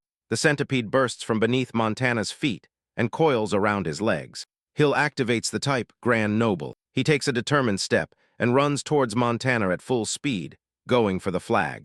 Just as he's about to grab it, Montana grabs Il by the face with one hand, and at the same time, immobilizes the centipede under his foot, crushing it against the ground. Montan asks with genuine curiosity, you used a power I've never seen before. What was that purple light just now? Il glances at the countdown. His anxiety spikes, damn it, we're almost out of time. There's no other option. His eyes fill with determination. He wants to know, then take this. Il activates the mana burst. The shockwave hits Montan, Montan takes the hit and releases his grip. In the last second, Il collapses on the ground, finally breaking free from Montan's grasp, and suddenly shouts, "Hey, look behind you." It turns out Auget had taken advantage of the chaos to sneak behind Montan and steal his flag, and he bursts into laughter. It all went according to plan, and he smiles mockingly, saying that finding you has been a real hassle. And with that, he gives Montan the middle finger. Afterward, Montan reports to Hermes. The human really mixed demonic energy and mana. I've never seen anything like it. He makes an objective assessment. He's talented. He adapts on the fly. He has true courage. And he never acts rashly. Hermes accepts us. We need a breath of fresh air. This human might be the chosen one. On the other hand, within the sacred empire, the Pope receives news of Jefina's failure and size. His subordinate Aelin asks how they should treat the saint from now on. The Pope says coldly, no matter how much the people venerate her, she is still a princess of a minor kingdom. He gives the order, Abelson is no longer a candidate for the next saintess. Let a public announcement be made. Immediately declare to everyone that she is a heretic who collaborated with the Demon King's army. Next, the Pope asks what new nonsense the glutton has been up to. Ellen replies that she has reformed the unit's command structure and is currently holding a contest to select new officers. The Pope flips through the documents. Is there any way to thwart this plan? Ellen replies, I requested help from the Demon King, but he refused. He has no interest in aggravating his hostility towards the glutton. The Pope suggests that they deploy our legendary warrior, Lord Chinley. He might be enough to deal with the glutton. Ellen says worriedly, but the deserter pack Jonah is currently in the Black Castle. Jonah is also a legendary class warrior. Facing both of them at once would be extremely difficult. The Pope muses aloud upon hearing this. The deserter is currently in the Black Castle. Could it be that the Demon King was considering an alliance with the glutton? Ailen suggests that perhaps we should cancel this operation. The Pope interrupts him. Ailen, have you forgotten how our order in the Empire split the continent and made it the great power it is today? It was thanks to the necessary evil of the demon race. That, as evil exists, the good that opposes it shines brighter. That radiance becomes the faith of the common people, and faith becomes national power. That is why we have always kept the Demon King close and created a situation of perpetual war. Eileen suddenly remembers something. Our new spy has reported that the venue for the next competition has changed. The event will take place in Inamisit, the forest of magical beasts. It's a certain distance from the Black Castle. It seems even the heavens are on our side. So the Pope immediately gives the order to gather the heroes and use this opportunity to test them. Meanwhile, Il is at home checking his hero panel. He's pleasantly surprised to find he now has 5 skills. His command rank has also gone up. He's now C. Rachel mocks him. Are you really following the path of a demon army officer? No. And he asks, is there any item that can instantly double my stats? Pian appears out of nowhere at your level. There is absolutely no chance you will encounter anything like that. Stop dreaming, and he immediately steps back several meters. Surprised 4th Legion commander. What are you doing here? Pakian frowns. You're making a lot of noise. Tell me honestly, how many hero points do you have? Il replies 300. The shop level is intermediate. Pakiona scoffs. You're completely useless. Il asks out of curiosity. If it were you, what would you buy in the shop at this level? Pakian raises an eyebrow, trying to get information out of me. I'll help you, but you have to answer all the questions I ask. And he immediately nods. Yes. Paquiona gives him advice. You already have 1 combat skill, so upgrade your shop level and buy the subspace. And he looks around the shop and says, discouraged, the subspace doesn't appear until the next shop upgrade. Paquina puts her hands on her hips. Now it's my turn to ask questions. First, you're a hero, aren't you? And he nods. Somehow I ended up becoming one. Second, why are you in the Demon King's army? Il sweats nervously. I stumbled into it by accident. Third, how are you able to use demonic energy and mana at the same time?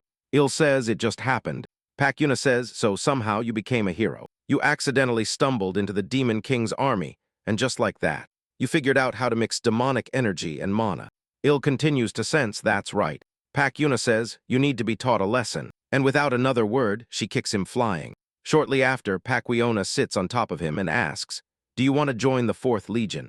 I'll train you myself. And he refuses without hesitation, no. Paquini immediately adds another 50 kilograms of stones and asks, then, why are you staying here?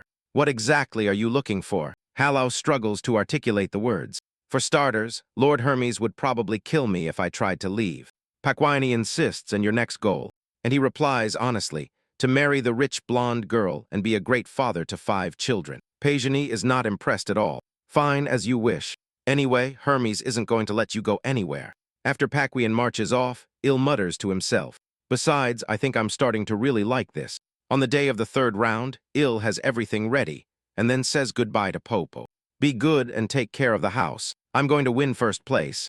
Rachel confirms the itinerary. First to the arena, then we'll take the teleportation gate to Anamasit. Il nods. Let's go to the land of magical beasts in Amazit. In the land of magical beasts, Il is having a great time defeating one creature after another. At that moment, the rules for the 3rd round are announced. The competition ends when 10 of the 24 participants have been eliminated, and floating above Il's head is none other than a tracking orb. This orb reveals the location of all participants every hour, functioning similarly to a GPS. Rachel marvels. The magical capabilities of the demon army are truly remarkable. Casting such a complex spell is no small feat, and he decides he needs to grab these flowers and get out of here first, or the enemies will catch up to him. But the next second he is ambushed. A magical beast roars, "Human, I've finally found you. Let's settle this once and for all." And the beast is none other than Augat. Meanwhile, on the other side of Anamasit, near the space teleportation gate, Rugal lies sprawled in a tree, grumbling. What a drag. I always get put on guard duty in situations like this. A goblin below tries to reason with him. Please don't say that. This is the only teleportation gate connected to the castle. If it gets damaged, we'll be in serious trouble. Rugal sighs, I know, but who would come all the way to this lost place in the middle of nowhere? Then he senses something. Rugal snaps upright in an instant, fully alert. There's a presence. Who's there? He thinks to himself, could it be a group of humans out hunting magical beasts? Rugal considers attacking without thinking, but that would only give away our position. This place is immense. The odds of us being found are extremely slim. He decides to wait for now. On the other side, Augat, despite taking quite a beating, is still as cocky as ever. Humans tremble before me and beg for mercy. And he says bluntly, I'll deal with you first. You talk too much. Augat quickly bows. If you kill me, I promise you'll regret it. And he raises an eyebrow, unimpressed. Regret what exactly? Augat hastily thinks of something, I know. Something extremely important. Il's curiosity is piqued. Oh, and what would that be? Augat shouts, the demon race has united to take you down first, human. Il laughs. So where are the others? Why are you here? Alone? Augat grows nervous and scrambles for an answer. The next second, a horde of goblins bursts into the room. Lord Augat, we've found the human. Let's kill him. Within the Black Castle's training grounds, Hermes and Paquio observe the competition via surveillance cameras. Hermes chuckles. Truth be told, I didn't expect everyone to team up against him. Paxian rolls her eyes. Stop gloating. The communication orb suddenly comes to life, and Rogue's panicked voice bursts into it. Lady Hermes, the humans are attempting to shut down the teleportation gate. We're in grave danger. The next instant, the communication orb is cut in half, and the surveillance feed immediately shuts down. Hermes calls out in a grave, serious tone, Laudrin. Laudrin responds instantly, understood. I'm on my way right now. Hermes analyzes the situation sternly. These humans came prepared. Our intelligence has clearly been compromised. Who leaked the information? Meanwhile, in the forest, Il crouches low in the tall grass. Furious, how can everyone gang up against me like this? This is supposed to be a competition. Rachel whispers softly, don't let them find you. Il quickly ducks down and holds his breath, not daring to make a sound. A group of goblins sweeps through the area, and finding nothing, shuffles away. Disappointed, Il exhales in relief. That was way too close. He collapses weakly.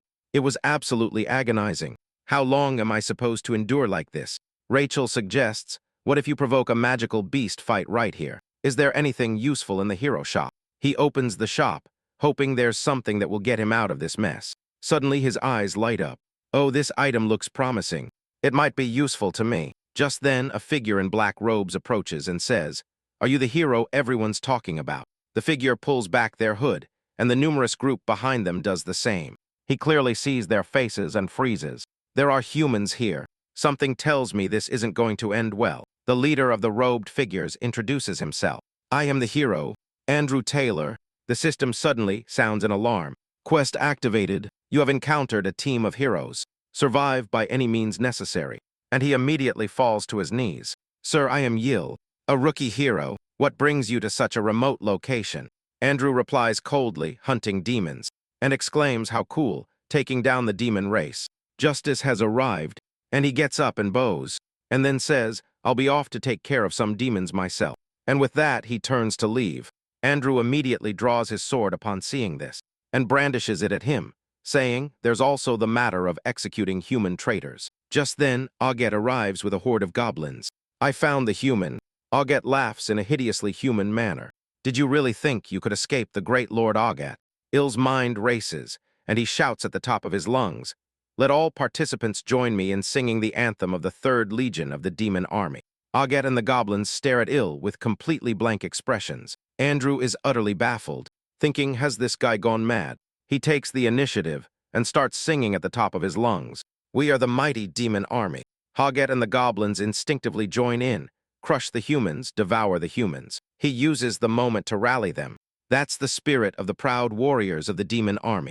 It is our duty to defeat the enemy for the demon king. The next second, Augette immediately leads the goblins in a charge. That's right, go crush those humans. And he puts on a theatrical display of emotion. Comrades, I will forever honor your noble sacrifice. And as soon as he finishes, he turns and takes off running. As he runs away, he thinks to himself, they won't last long. They'll catch up to me in no time. What do I do now? Suddenly, something grabs Ill by the collar of his shirt. It's Roy Gall. His expression is grim. The human assault has knocked down the teleportation gate connecting to the castle. And he asks urgently, what happened to the gate guard unit? Roy Gall sighs, they've probably been completely annihilated. I barely managed to escape with my life. And he is stunned, annihilated. There were only about 40 of them at most. Roy says each, and every one of them was a platoon commander rank or higher. 3 company rank and 1 division rank. And he panics, so how are we supposed to survive? Roy Gall says bluntly, there's no avoiding it, we're going to die here. And a tracking spell is cast on you. Right. And he flails, terrified, can't it be removed? You know, with a bit of magic. Roy Gall refuses, it would take too long. I don't have time to waste on that. Suddenly, the tracking orb sounds a danger alarm. A masterclass magical beast has appeared nearby. He sighs, light up upon seeing it. With this creature nearby, there might be a way out. And he turns to Roy Gall and says, I have a brilliant plan. On the other hand, Andrew finishes off the demons and gives a cold order. The traitorous hero has fled. Everyone move out. The hero team moves quickly.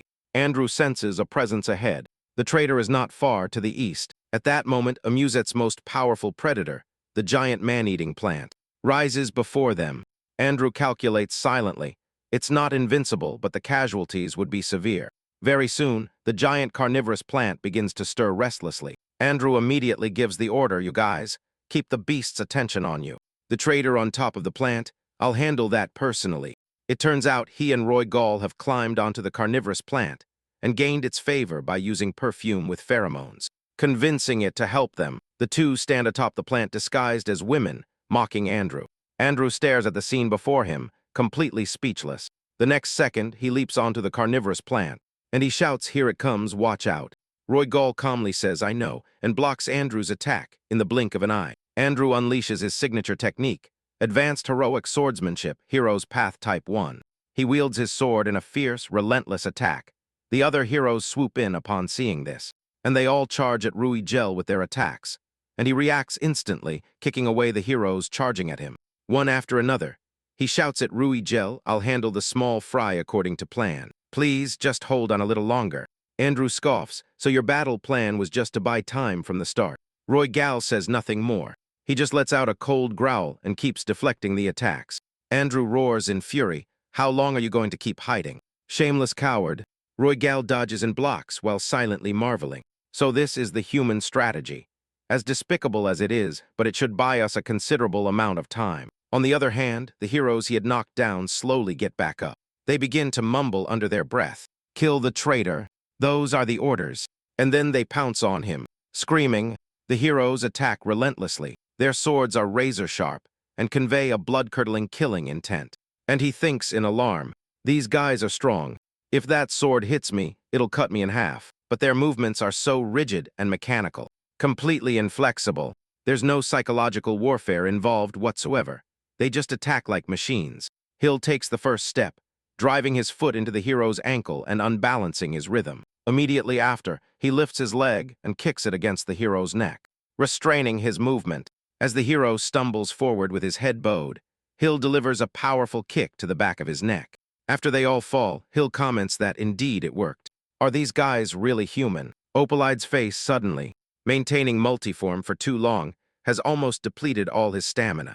The system announces that the demonic energy technique has risen from rank C to rank B, and suddenly a pair of horns sprout from the crown of his head. His body begins to change as he merges further with demonic energy. Meanwhile, Roygal and Andrew are still locked in a fierce battle. Roygal is gradually losing ground, thinking to himself, I'm running out of strength, and this beast won't last much longer either. Andrew sneers, you're nothing special. Or rather, your little escape plan ends here.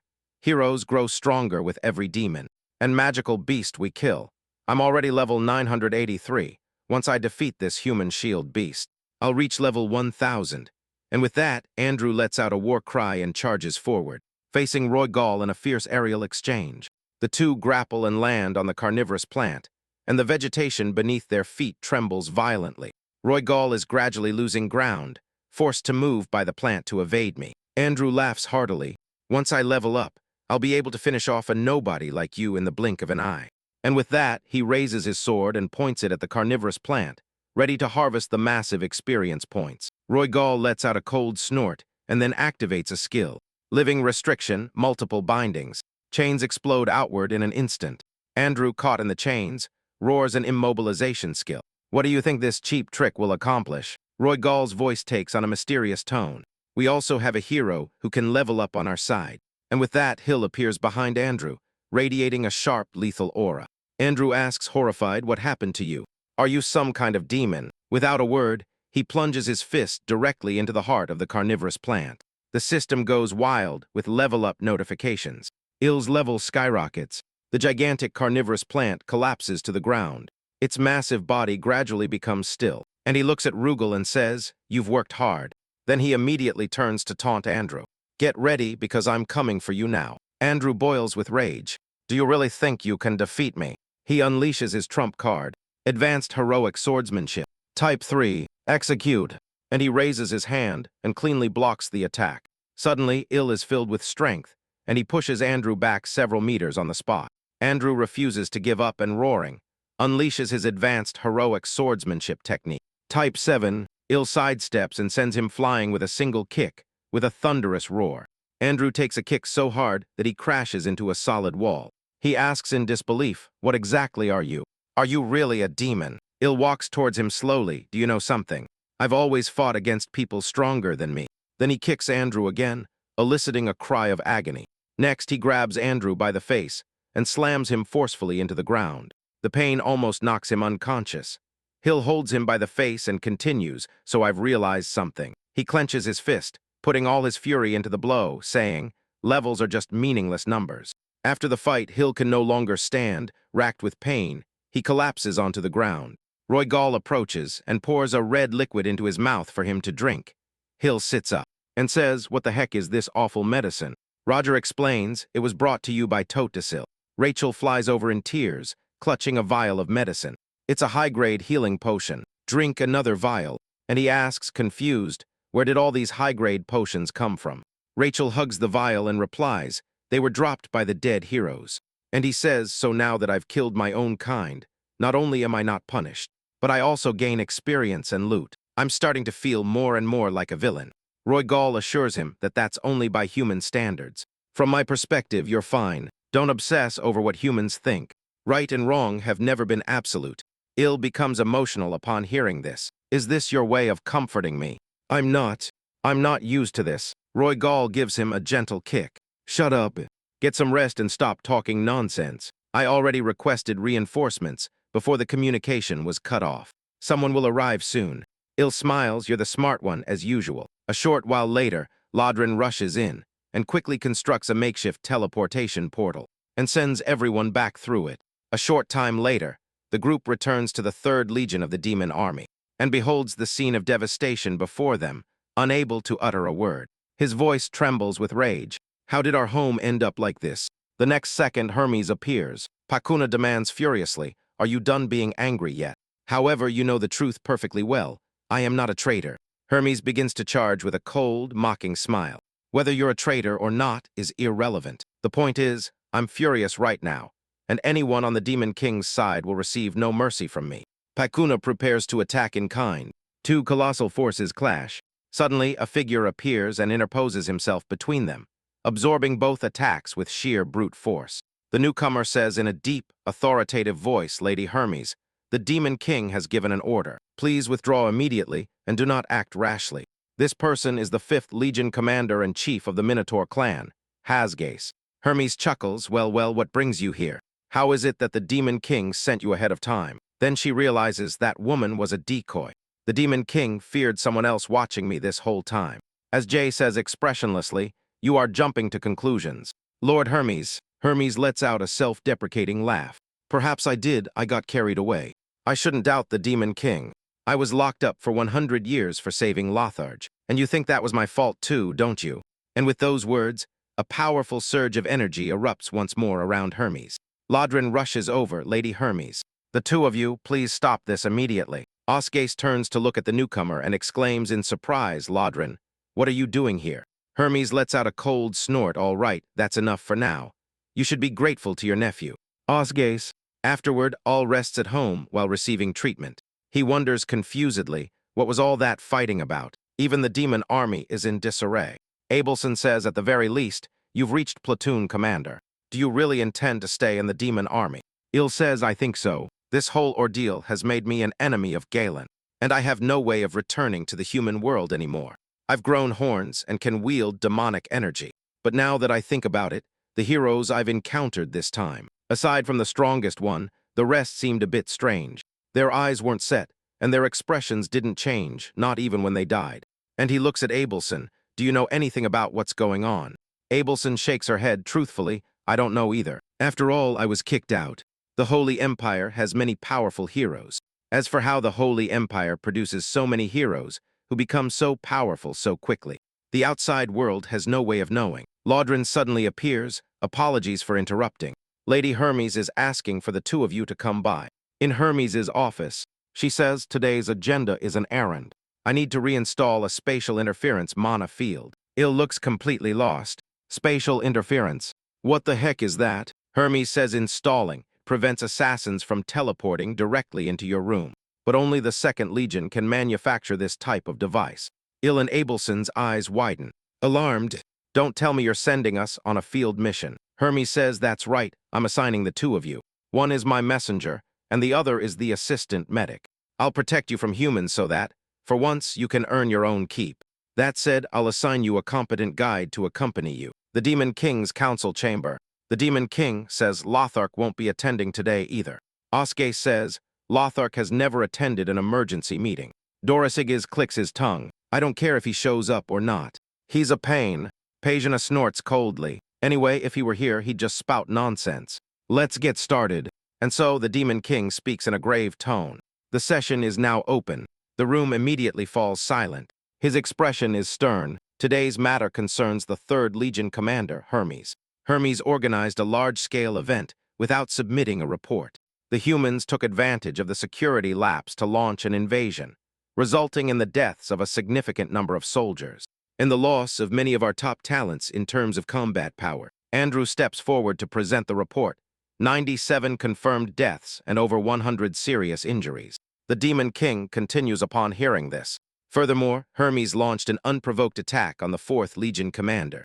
This constitutes a violation of the rule requiring mutual authorization before Legion commanders can engage in combat with each other. This meeting will determine Hermes's appropriate punishment. If anyone has any objections, speak now. Hermes raises her hand. I have an objection. The attack occurred because someone leaked our information to the humans. As for the attack on Passiona, it was because I mistakenly believed she was a traitor. The Demon King's gaze turns icy. Are you challenging me? Right now. Hermes says serenely, I merely wish to identify the traitor. First, the Demon King's fury erupts. Hermes, you have quite the audacity. In the hallway, just outside the Demon King's council chamber, Osgai says, when the two of them get agitated like this, it's impossible to have a productive meeting. Pakuna asks, is there really no hope for Hermes and the Demon King to ever reconcile? Tugger shakes his head. Probably not. Inside the magic engineering tower of the Second Legion, the group members arrive. So this is the legendary magic engineering tower. At that moment, the guard mouse steps forward. Are you the new visitors? The mouse puts his hands on his hips and shouts, state your names. You will not set foot inside the magic engineering tower. Otherwise, Roy Gall hands him the pass. I am Roy Gall, Dow headquarters of the 3rd Legion. The mouse examines the 3rd Legion pass. Is it this way? I'll take you to see the Legion commander. 2nd Legion, Lothar's office. Lothar finishes reading the letter and sinks into his thoughts, muttering to himself. A human using demonic energy. Is his body slowly transforming into that of a demon? Il and the others enter the office. Just then Lothar sees Il and freezes in surprise. He immediately leaps from his desk and rushes towards him. He grabs Il's hand, thinking to himself, I can't see it, but I can feel it. This human's demonic energy is extraordinarily dense. He immediately begins to probe him intensely. Il lets out a groan of pain. The grip is unbearable. His legs give out. Lothar senses with satisfaction, excellent. You're progressing exceptionally well, but do you know something? You're about to die. If things go on like this, you won't survive more than 3 months. Your body is becoming more and more like a demon's, and it has reached a dangerous point. Up until now, only harmless parts have been affected, and that's been pure luck. In a short time, demonic energy will begin to corrode your internal organs. Your kidneys and liver will begin to fail, and if your heart or lungs are affected, you will suffocate and die on the spot. And he says, horrified, you're lying, aren't you? I'm perfectly fine. Right now, Lothar directly pulls out a sheet of paper. This is the demonic pact. Neither party can break the oath. The pact states that Lothar will treat Il, but in return, Il must cooperate with his experiments, and is not allowed to object. Il is stunned. This is basically a contract of servitude. Abelson also shouts indignantly. What kind of contract is this? I'll heal you myself. Il, don't sign that. Lothar scoffs at her. How arrogant. Holy power and demonic energy are in conflict. It works for now, but not forever. The 3 months Il has left are the result of your holy power doing what it can. Il, make a decision quickly. In the male dormitory of the 2nd Legion, Rachel is weeping. Hero, your days are numbered, and now they want you to sign a contract of servitude too. And he is equally worried and dejected. Is there any way to accept the treatment, but refuse the experiments? Roy Gall suggests, should we contact Lady Hermes and ask her to intervene on your behalf? Hermes holds the 2nd highest position in the demon army. She can keep Lothar in check. So he and Roygall return to see Lothar to negotiate, and they take out a communication crystal orb to contact Hermes. Through it, the orb activates, and Hermes' voice is heard. It's me, Lothar. How have you been? Lothar, he replies hastily. How long, Lady Hermes? How can I help you? Hermes says nothing much. I just need you to handle a small matter. On my end, add what I'm about to say to the pact. Amendment to the pact. Lothar must do everything possible to treat Il and must not cause him any harm. Furthermore, without consent, Lothar is not authorized to modify Il's body in any way. And finally, before the contract expires, Lothar cannot stand idly by and watch Il die. Lothar bursts into surprise and fury. Why am I a Legion commander? Why should I go this far for a human? Hermes, Lothar says, 350 years ago, when your own people rejected you. Who was it that took you in? 200 years ago, at the decisive battle. Who helped you secure that victory? And 100 years ago, who saved your life? Hermes continues to press. And who was it that angered the Demon King by saving you and consequently was locked up for 100 years? Lothar, if you understand what I'm saying, then sign it. That night, Lothar, who is alone in his laboratory, roars in anguish. How dare they do this to me? I am a Legion commander. He shouts at the top of his lungs, bring me that communication crystal orb right now. The next day, however, Lothar, who finds Il as if nothing had happened and gets straight to the point. Do you know why demonic energy is distorting your body? And he says, because humans can't use demonic energy. Lothar shakes his head, you're mistaken. Humans have absolutely no capacity to control demonic energy. The moment a normal person is injected with demonic energy, every part of their body explodes. What happened to you was a fluke. Demonic energy only took root in a small part of your body. The physical changes are because demonic energy is consolidating its own living environment. And he asks quickly, is there really no way to stop the changes from continuing? Lothar says the changes cannot be stopped, but we can alter the direction they take. I intend to transplant body parts from demons or magical beasts into you. Il's face fills with rejection. If I refuse, am I left to simply await death? Lothar replies, that's right, but you don't need to worry too much. I will preserve your appearance and your organs. In the covered training ground of the Second Legion, Lothar orders O to demonstrate the grand and noble skill. Yale takes a deep breath and prepares, and then executes the skill. Lothar observes in awe as he uses conflicting mana energies to amplify power. A true gift from heaven. Lothar then orders next, activate multiform. Let me observe its effects. Il channels his power upon hearing this, and a pair of black horns sprout instantly from his head.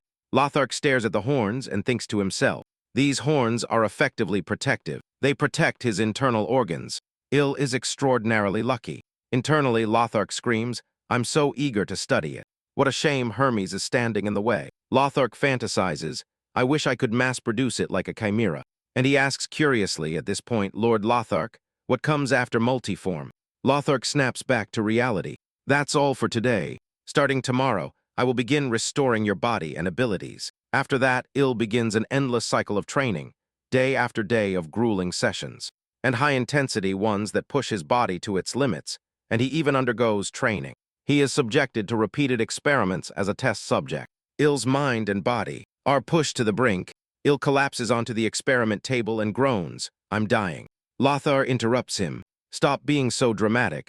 Your body and combat abilities are much more stable. You may go rest now. After he drags his exhausted body out of the room, Lothar takes out the communication crystal orb. He speaks into it. It's time you give me an answer about the proposal I made last time. A voice is heard on the other end. My proposal? Are you referring to a joint attack against the Third Legion? Pak Hyun, he says in confusion. I don't understand. Isn't Hermes your benefactor? Lothark's tone turns cold. She's no longer my benefactor. We parted ways a long time ago. Stop wasting my time.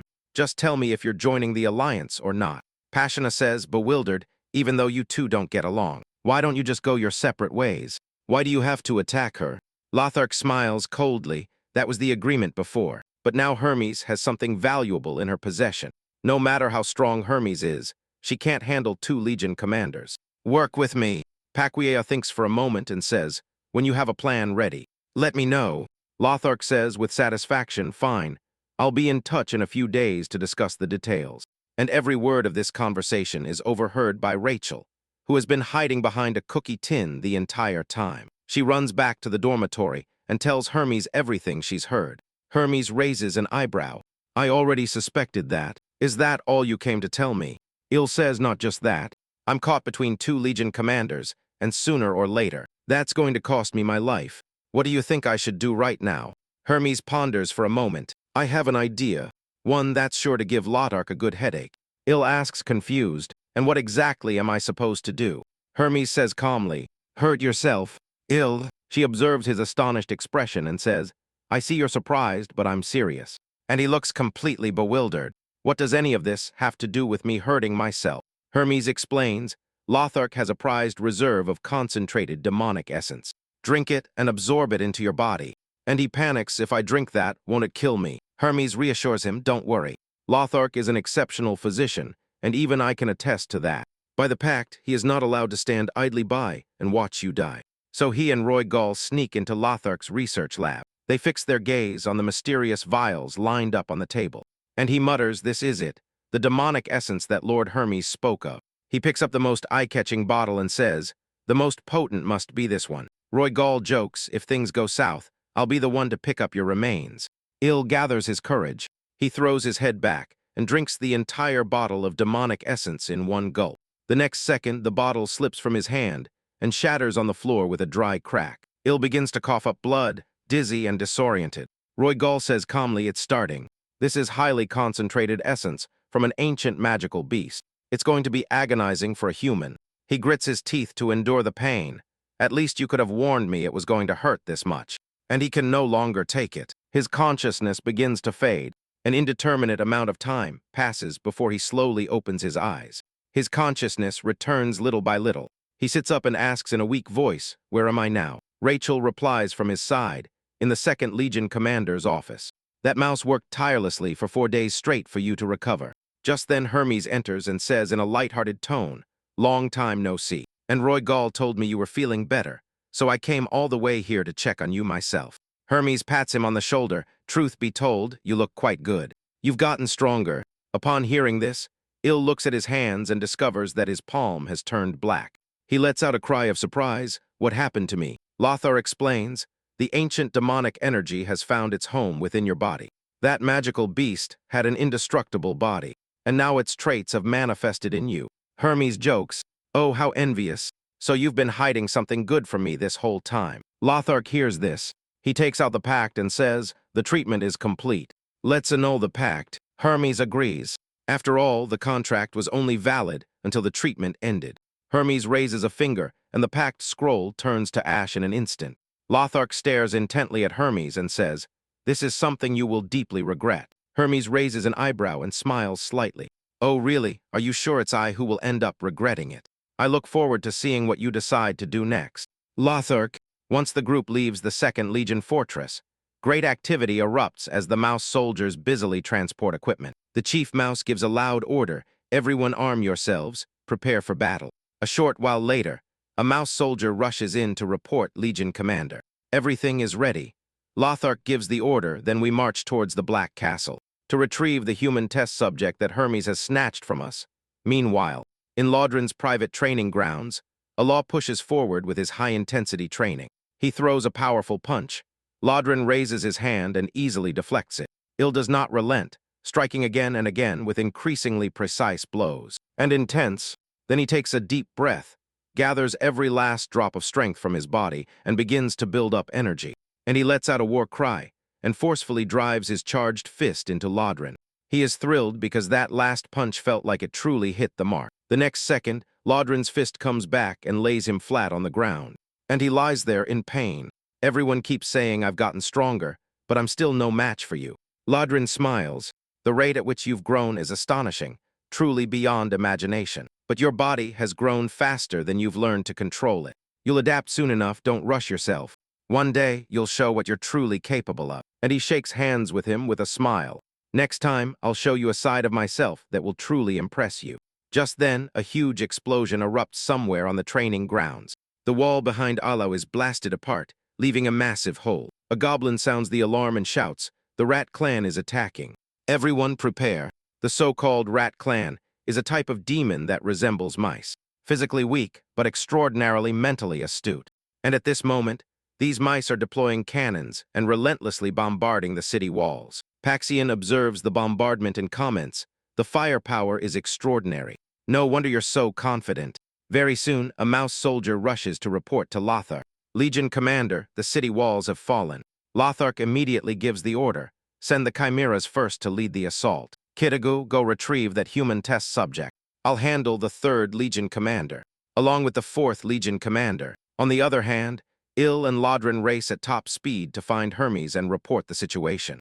Il asks anxiously, Lord Laudren, what do we do now? Laudren replies in a low, firm voice, I'm going to rally our scattered forces. First, Il, you deal with Division Commander Kidego. Il heads towards Division Commander Kidego. Laudren explains, this is Lothar's, my trusted general and most valuable right-hand man. By right, I should be the one dealing with him, but you've become strong, and I believe in you. Il immediately accepts the task. Suddenly, Laudren remembers one more thing. You can ask the Holy Tez for help. Il immediately drags Abelson to act with him. He tells her, as long as you radiate holy power, you're a walking weapon. Now let's go find that Kidego. Just then, a booming laugh echoes as Kidego makes his entrance. I've found you, human. And he looks at his combat power reading and gasps. 162, minus 730 stronger than I imagined. He thinks to himself, can I really win this? Kadawo gives the order, dismember this human. A pack of ferocious attacked dogs growls and lunges at the Anibo-san. Kadawo laughs upon seeing it, human. Watch as he takes you down in one fell swoop. He unleashes his technique, confident that O will be blown to pieces. Then he lets out a triumphant laugh. That's it, it was quick, so fragile. The next second, Il says with a smirk, those blows are weak, I barely felt anything. Il activates his skill, multiform second phase, full power. His power surges as he grabs a dog and throws it away. Then he seizes the opportunity and charges forward. His fist and Kiru's palm collide in a brutal collision. Kidawo cries out in pain. Come all of you here and help me. Abelson shouts, Cyril, all the chimeras are coming this way. She begins to channel her divine power. I'll do my best to hold them back. A short while later, Abelson radiates a blinding, brilliant holy light. Abelson says, I've unleashed all my holy power. Il borrows the strength and uses it to his advantage, successfully sending Kidawo flying several meters back. Kidawo is incredulous, with a face full of surprise. How is this possible? A mere human with so much power. Il seizes the moment and lunges forward, grabbing the robotic figure that Kidago controls by the face. He says, I suppose I have your Legion commander to thank for this. And with that, he brandishes his fist and delivers a devastating blow. The robot is reduced to pieces in an instant. Il stands with his hands on his hips, a supposed division commander. And that's all you've got. And he begins to boast, have I really become stronger? Abelson runs over, concerned, serious, are you all right? And he turns back and replies, I'm fine. On the other side of the battlefield, Hermes faces Lothark and Pac Kiona. Lothark glares at him with cold, menacing eyes. 3rd Legion Commander, are you ready? Hermes chuckles, so you've brought the 4th Legion Commander too. Lothark, are you truly capable of anything to win? Lothark says, uncaringly, call me despicable all you want. Today, I will finish you off. I will defeat you here and finally, surpass you once and for all. Lothark then turns and urges Pagani, you're ready, aren't you? Let's finish her off together. But Pagani just smiles and says, sorry, I suddenly feel a bit hungry. Lothark stares at her in disbelief. What are you talking about? Pagani waves her hand, as if it doesn't matter. You two figure it out yourselves. I'm going home to make instant noodles. Before she leaves, she points at Hermes and says, one thing before I go. You owe me one. Consider all debts, old and new, settled. After Pagani leaves, Hermes feigns distress. Oh no, your support just abandoned you. Lothark suddenly realizes, did you two plan this from the start? Hermes readily admits, exactly as you suspected. Pagani has been on my side this whole time. Even knowing that, do you still want to keep fighting? Lothark clenches his jaw. He remains silent for a long while, then says, it doesn't matter. I'll show you how much I've grown in these past 100 years. On the other side, Il sees Pagani and shouts in surprise. Legion Commander Pagani. Pagani raises an eyebrow. I figured you'd be scared to death, so I came to see how you were. And he asks, confused, shouldn't you be fighting Hermes right now? Pagani says, your Legion Commander told me not to get involved in that. So here I am, enjoying the show. And he urges, who do you think is going to win? Pagani says, Lothar has come more prepared than I expected. But still, he can't defeat Hermes. On the other side of the battlefield, Lothar unleashes a full-blown attack on Hermes, who stands there without defending. Lothar, who erupts in fury. Hermes, what are you doing? Get serious. Salath Arch, 2nd Legion Commander, leader of the Rat Clan. Fight me for real. Hermes smiles coldly. Why?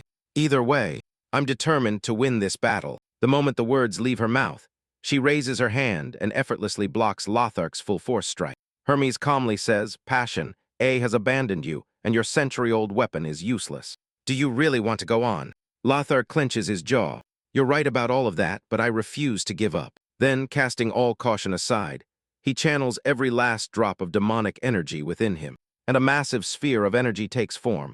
This hurtles towards Hermes, carrying the weight of total destruction. A violent collision occurs, unleashing a deafening roar that shakes the earth. Lothar gasps for air. Did you feel that power? Right. Hermes remains completely unharmed. Now that's a little dangerous. You've improved a lot. Now that you're done, it's my turn. Hermes attacks in an instant, unleashing a massive shockwave. Lothar's face fills with pure terror. Hermes, the attack crashes down on Lothar like a violent storm. Lothar desperately tries to reach for his weapon's switch, but his custom weapon flies out of his hand before he can even touch it. Lothar is sent flying by the shockwave. His body is battered and broken, covered in wounds. He calls out to Hermes in a weak, barely audible voice. Hermes asks, what is it? Are you asking me to spare your life? Lothar articulates the words with difficulty. Am I still the same useless Lothar? And pathetic. It turns out that in his youth, Lothar had made a great vow. He would become as powerful as Lord Hermes. He would become a demon, powerful enough that no one would ever look down on him. However, Hermes had once told him that Lothar was still too weak. She said he wouldn't survive without her care. Upon hearing this, Hermes realizes that his words had deeply hurt him. She sighs softly. Time is merciless.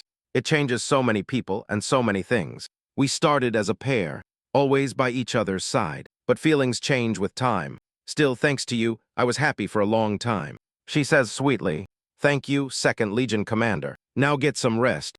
Once the battle is over, Hermes tells everyone that this place is irreparably destroyed. She shakes her head. It's completely destroyed. No one can live here anymore. Lodrin asks, confused, so where are we supposed to go? Hermes replies to Gardel City. In the 8th Division, she looks at Lodrin and gives him the order. Write a letter and tell the 8th Division commander to vacate the barracks immediately. On the way back, Lodrin mutters to himself, why does it have to be the 8th Division? Gardel City is the closest front line to the human forces. And he grimaces, that sounds dangerous, but it hasn't fallen yet. So the commander must be someone important. Lodrin replies, it's hard to say. Do you know where the Himalayan fortress is? And he shakes his head, no idea. He hasn't even heard of that place. Lodrin sighs and says, the first time we met was in Amilan, the fortress was taken, and we were forced to fall back our front line. The commander in charge at the time was the great commander of the 8th Division. And he says, astonished, I can't believe he survived the wrath of Lord Hermes. Lodrin says, because when his forces were surrounded on all sides, he defended the main base in Gardeli City. And he sums it up, so he's the type to defend the last line of defense no matter what. Lodrin shakes his head, that's just it. No one knows how he managed to hold it. Meanwhile, in Gardeli City, the 8th Legion commander, Grat, slams his fist on the table in rage. After reading Lodrin's letter, he roars, they want me to hand over Gardeli City to serve as the 3rd Legion's headquarters. Has that old hag Hermes discovered something? If so, there's only one option, rebellion. He picks up his communication crystal orb. He speaks into the crystal orb. I am Grat of the 8th Division, 3rd Legion Commander, Demon Army. A voice is heard on the other end. I haven't heard from you since the squad leader selection. You must have something important now. Grat says in a low, firm voice, I have an urgent proposal, one that benefits both sides. And shortly thereafter, in the papal chamber, the Pope seethes with barely contained rage. Even Andrew has failed. Don't tell me it was his doing again. Aelin nods her head yes, and he's growing at a dizzying rate. The Pope's expression darkens. This is a problem. Aelin suggests perhaps we should deal with the Dracian conflict first, and he shouldn't be able to cause much trouble. Meanwhile, the Pope scoffs coldly. If he were an ordinary person, I would agree with you. But Aelin is a hero, and a hero's potential is limitless. The Pope reprimands Aelin harshly. The reason you can say that is because you have no idea how terrifying a hero can be. We need to eliminate him before he has the chance to establish himself in this world. He insists on obtaining any new information from our spy about EO. Aelin says, the spy says they can help us take down EO, the Red Nightmare. And the glutton? The Pope asks curiously, and what's the plan? Does it have to do with Gardeli City? It's a tempting offer. Why didn't you bring it up sooner? Aelin says that in return, Grat demands a tribute of 10,000 people, and a guarantee that we won't attack his territory for the next 5 years. And the position of 2nd Legion commander is vacant now, and he wants it. The Pope finds his terms unreasonable. Aelin frowns. Never mind the territory, demanding 10,000 people is outrageous. But the Pope says with cold determination, I accept his terms.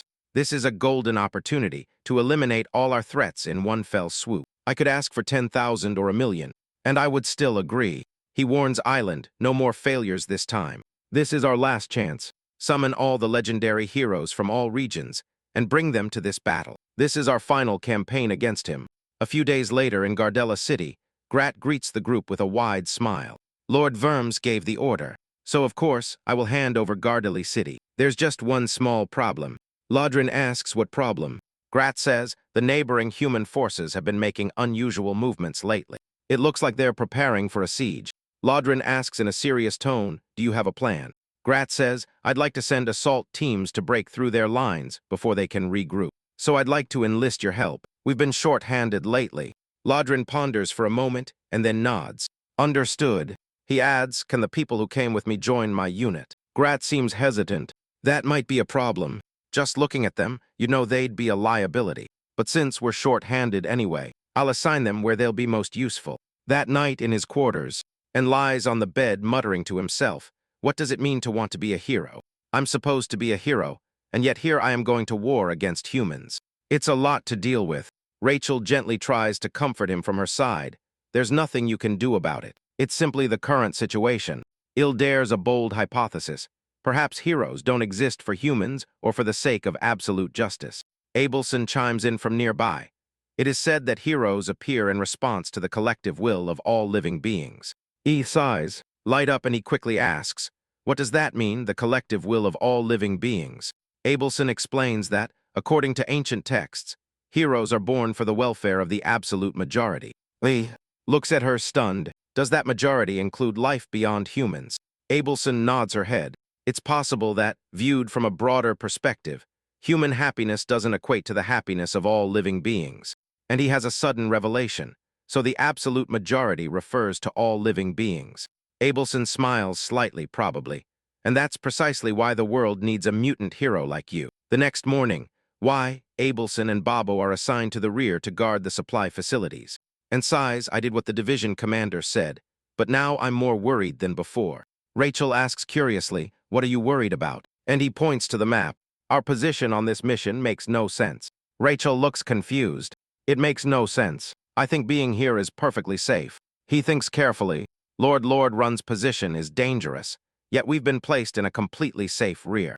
It's strange. Rachel asks, isn't it good to be safe? We don't have to risk our lives in battle. Il gets up and says, they claim to be short-handed, and yet here I am. A platoon commander, sitting around doing nothing, guarding a mess hall. Rachel suddenly understands, you're right, you have the firepower of a squad leader. Why would they put you here? Abelson adds, and if it was just to protect me, there are other people they could have assigned in my place. And he heads for the door. Something doesn't add up here. Rachel realizes and asks urgently, wait, where are you going? And he gestures with his hand. I have a bad feeling about this. I want to go check the front lines. Abelson quickly follows him. Then let me go with you. And he hesitates. Worried? It's not that far, but are you sure you'll be okay? Abelson says, I can hold my own by channeling holy energy through my body. I can move as fast as a high-ranking knight. And he lets out a sigh of helplessness. That's not what I'm worried about. But fine, whatever. If you say so, let's go. But the moment the two of them reach the door, a guard blocks their path. The guard shouts at them gruffly, halt. Division commander's orders, you are not to leave this area. And he thinks quickly, I really need to use the restroom. Do you want me to make it right here? The goblin guard remains firm. You cannot leave. Division commander's orders are that you stay here. And he feels a growing sense of panic washing over him. Something is wrong. Please, may Lord Lodren be all right. Meanwhile, on the battlefield, Lodren has just finished a fierce exchange with a hero. The red-haired hero says, not bad. Most people don't last this long against two of us. Let's stop dragging this out and finish it. The red-haired hero gives an order, holy magic horror. Form ranks, prepare for a total assault. Lodren's stomach churns. There's an ambush. So Grat is truly the traitor of the 3rd Legion. He observes the approaching forces, 2 heroes among a crowd of knights. He scoffs coldly. You brought all these knights just for me. Seems a bit excessive to me. The red-haired hero chuckles. I admit it seems excessive to me too, but you are the glutton's most valuable subordinate. Lodren instantly understands that their true target is not him at all. It's Lord Hermes. The red-haired hero gives another order. 2nd Knight order, take your positions, prepare to surround and neutralize the target. Demonic energy surges around Lodren as he says, let me show you what I'm capable of. Flames ignite all over his body as he roars and charges directly into the enemy ranks. Lodren brandishes his fist and creates a powerful gust of wind, sending all the swords approaching him back towards their owners. A hero hit by his sword cries out in surprise. He created such a gust with the mere pressure of his fist. This is terrifying. The red-haired hero shouts, don't be afraid, he's outnumbered. Overwhelm him with your superior numbers. A surge of heroes immediately pounces on Lodren, surrounding him from all directions. Lodren raises his emblem, demonic energy, which explodes to its fullest glory as he prepares his most powerful technique. The energy detonates in a massive explosion, sending all the heroes flying instantly. Lodren seizes the moment and breaks through the encirclement. He begins to counterattack at lightning speed. Moving with fierce precision, he finishes them off perfectly by smashing the last hero's head into the ground. Byron frowns upon seeing this, all that brute strength and still so arrogant. Unbelievable. Byron shouts and leaps forward, brandishing his weapon at Lodren in a furious attack. Lodren dodges the blow, the two clash in an instant. Lodren reacts with lightning speed. He grabs Byron's weapon, and then hurls both the weapon and Byron himself directly to the ground. Byron scrambles back to the red-haired hero's side and says, is that guy really just a division commander? Lodren lands on the ground, breathing heavily as he faces the remaining heroes. He thinks sadly to himself, I've used up too much demonic energy. How much longer can I last? The red-haired hero suddenly lets out a sharp whistle and shouts, "Now, second night order. All units charge." In the blink of an eye, a new massive wave of heroes surges forward, even more numerous than before. Lodrin tries to unleash another technique to push them back, but the red-haired hero steps forward, blocking his path. Then countless spears pierce Lodrin, running him through. Without hesitation, Lodrin's demonic energy overflows uncontrollably as strength rapidly drains from his body. The red-haired hero says triumphantly, "These are magical tools that absorb demonic energy." One strike and the demon falls. Lodrin can no longer stand. His body goes completely limp, stripped of every last drop of strength. The red-haired hero shouts the fight is over. Just in case, stab him a few more times. Byron immediately grabs a spear and says, "I'll do it. No way am I missing out on something this cool." He scoffs, "Look at you, completely helpless. You, the Red Nightmare, are nothing more than a demon." After all, Lodrin's voice comes out in broken fragments. "I am." Byron prepares the spear. "What did you say? I can't hear you." Lodrin gathers every last drop of strength to let out one final roar, the Red Nightmare of the demon army. Then he unleashes a palm strike with all his remaining strength. Byron has no time to dodge and dies instantly. The red-haired hero curses furiously. How did that idiot Byron even become a hero? He surveys the battlefield. The Night Order is on the verge of annihilation, and Byron's death is a severe blow. He snorts coldly, but that last attack must have been the Red Nightmare's final act of desperation. He shouts whoever's still standing, "Grab those magical tools and surround him again." The next second, a fist rushes down with the force of thunder. Il arrives with demonic energy surging around him, and he shouts, "You're all dead." That single punch from him sends the red-haired hero flying instantly. Lodrin looks at him in utter disbelief. "Il, what are you doing here?" And he pulls the spears out of Lodrin's body. "I had a bad feeling, so I came straight here." "Are you all right?" Lodrin manages a pained smile. "My situation isn't ideal. Thank you for coming." The red-haired hero looks at him with eyes full of suspicion. He thinks that's the legendary hero who defected to the demon's side. "Most of the soldiers have been annihilated, and we can't let the Red Nightmare escape. Better finish off both of you with me than let you get out of here alive." He begins to recite, "My flesh and blood belong to God," and a golden light radiates from his entire body. The next instant, fire erupts in the sky as holy energy sweeps across the entire battlefield. Lodrin warns him, "This is a completely different level from whoever you faced last time. This technique is called Divine Descent. It's the source of a holy knight's power." The red-haired hero says proudly, "Exactly. Don't you dare compare my technique to that garbage. What I emit is true divine power, not some cheap imitation." Lodrin continues to explain, "Holy knights use divine descent to unleash overwhelming force.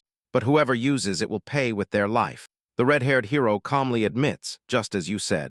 The user exhausts all their holy energy." He lunges at O with a roar. "But even if it costs me my life, I won't let you get out of here alive." The red-haired hero brandishes his sword forcefully and raises his arm to block. Il groans. The attack is blocked, but the impact still hits like a shockwave. The red-haired hero laughs.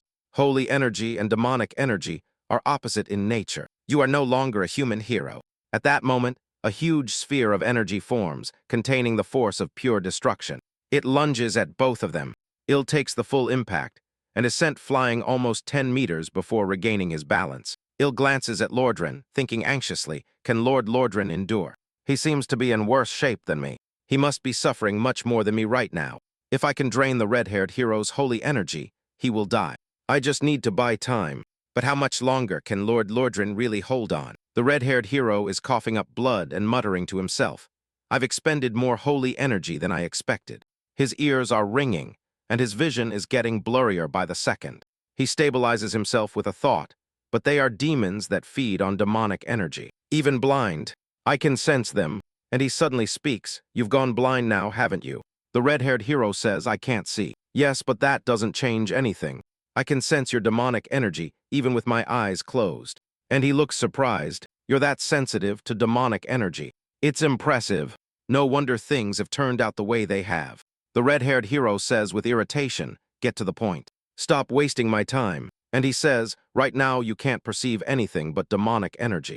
Can you see Abelson?" Now Abelson appears behind the red-haired hero. In an instant, she delivers a single decisive blow. The red-haired hero falls dead before he can even react. A short while later, the human army arrives, furious and demanding to settle scores with Grat. A human hero shouts, "Traitorous demons! You tricked us, and 2 of our heroes died because of it." Grat looks completely stunned. 2 of Galen's heroes have died. How is that possible? Just then, a massive column of energy erupts into the sky. Hermes appears and says, "Of course, would you mind explaining how this happened?" The human hero recoils in fear. "Grat, you scheming rat, was this all a trap of yours?" Grat immediately plays along, putting on an innocent face, "My lord. I've brought all those foolish humans right to you."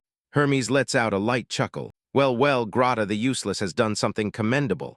As your superior, there's no way I'm going to miss out on such a grand feast." The ground begins to tremble violently, and darkness slowly swallows the sky. A giant fireball descends from above and crashes into the army of human heroes. With a deafening roar, the entire army of human heroes is annihilated in an instant. Grat rushes to flatter her. "Truly worthy of you, Lord Hermes. No human could even come close to a legend as great as yours." Hermes says, "How can you be so stupid?" The words barely leave her mouth before Graz's head is cleanly severed from his neck. Hermes says simply, "So you were the only spy. I thought you might have an accomplice." The next day, in Gardella City, Hermes gathers everyone to address an urgent matter. She says, "I've summoned you all here today to discuss troop restructuring. First off, Lodrin, you will take command of Graz, the 8th Division. That will keep Lodrin busy. So Roy Gall, you will be the division's vice commander." She directs her gaze towards Al and says, "As for you, you will be a company commander under the direct orders of the Legion." Il seems genuinely surprised by the company commander bit. "Wasn't I a platoon commander?" Hermes smiles. "You've been trying very hard to impress me lately. Consider this your reward. However, I will not assign you any soldiers yet." Everyone present in the room is left completely speechless. Lodrin can't help but ask, "Do you have any plans in mind?"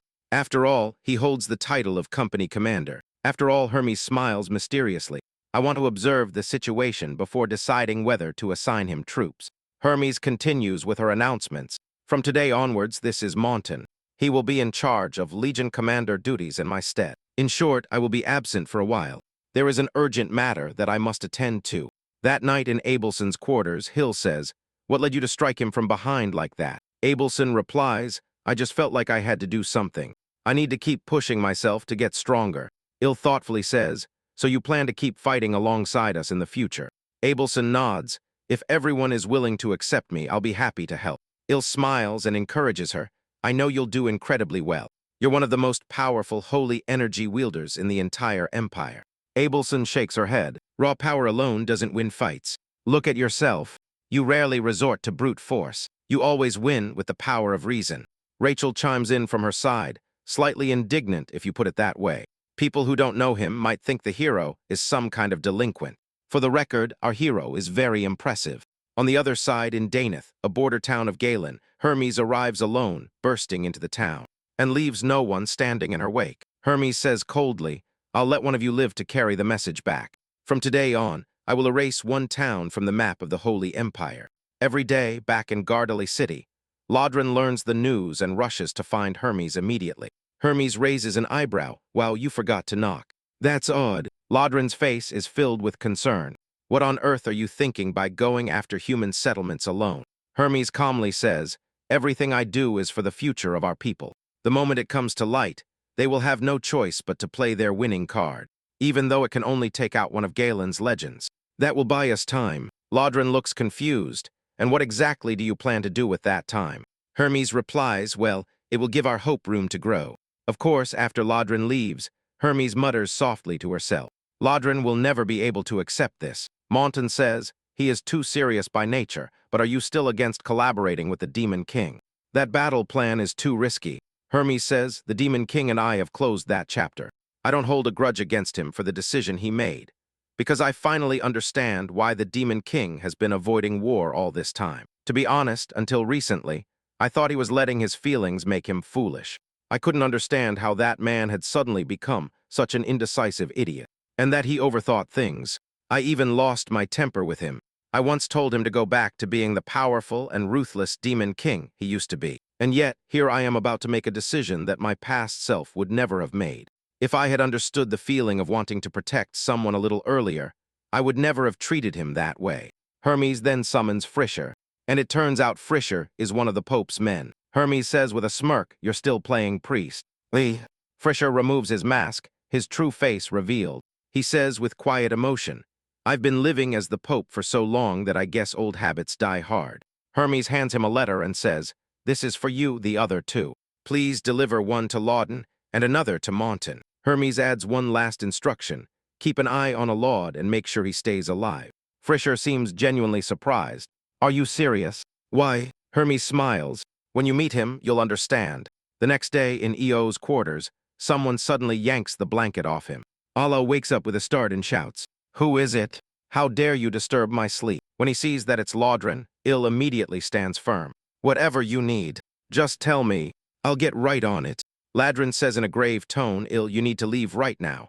O's eyes widen. Surprised what just like that, Laudren's expression is grim. The human army will launch a full-scale assault on Gardel City tomorrow, and they'll bring legendary-level fighters. Il quickly retorts, "Doesn't that mean I should stay here?"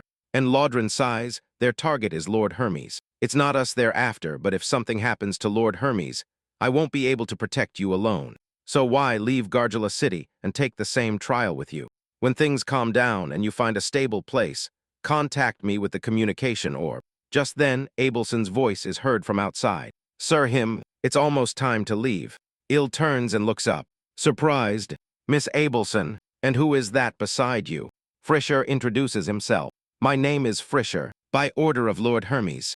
I will be traveling with you from now on. First, we will need to integrate into human society and assess the current situation. From now on, Santa T will pose as a novice on a holy pilgrimage. Il and I will disguise ourselves as common mercenaries hired to protect her. If you understand, please board the carriage." Before boarding, Il looks back at the city of Gardelay and says softly, "Please, may everyone be safe." On the way, Il asks Lord Fisher, "Where exactly are we heading?" Frieza replies, "The Holy Empire is too dangerous. Drazen is also hostile towards heroes. So after weighing everything, we are heading to the kingdom of Melilt. Here we have a story that mixes comedy, fantasy, and a rather unexpected twist within the typical reincarnation genre. Our protagonist, who in his previous life was an invincible MMA champion, is reborn into another world with the supposed destiny of becoming the hero who will save humanity. Wealth, glory, and adventure, everything seemed guaranteed, but reality soon hits him much harder than any fight in the ring. Instead of starting his adventure as a great savior, he ends up trapped in the Demon King's territory itself, surrounded by enemies, and in a completely absurd situation. What's interesting about this story is seeing how the protagonist, far from following the classic hero's path, starts making unexpected decisions and adapting to a world where things aren't as simple as good humans and evil demons. That contrast between what a legendary hero should be and the peculiar way he faces his destiny makes the story fun, and at the same time quite unpredictable. What would you do in his place? Would you try to become the hero everyone expects? Or would you take advantage of the situation to forge your own path? I'll read them in the comments. And if you like this type of isekai stories with unexpected twists, don't forget to leave your like and subscribe to the channel for more videos like this. Subscribe to the channel.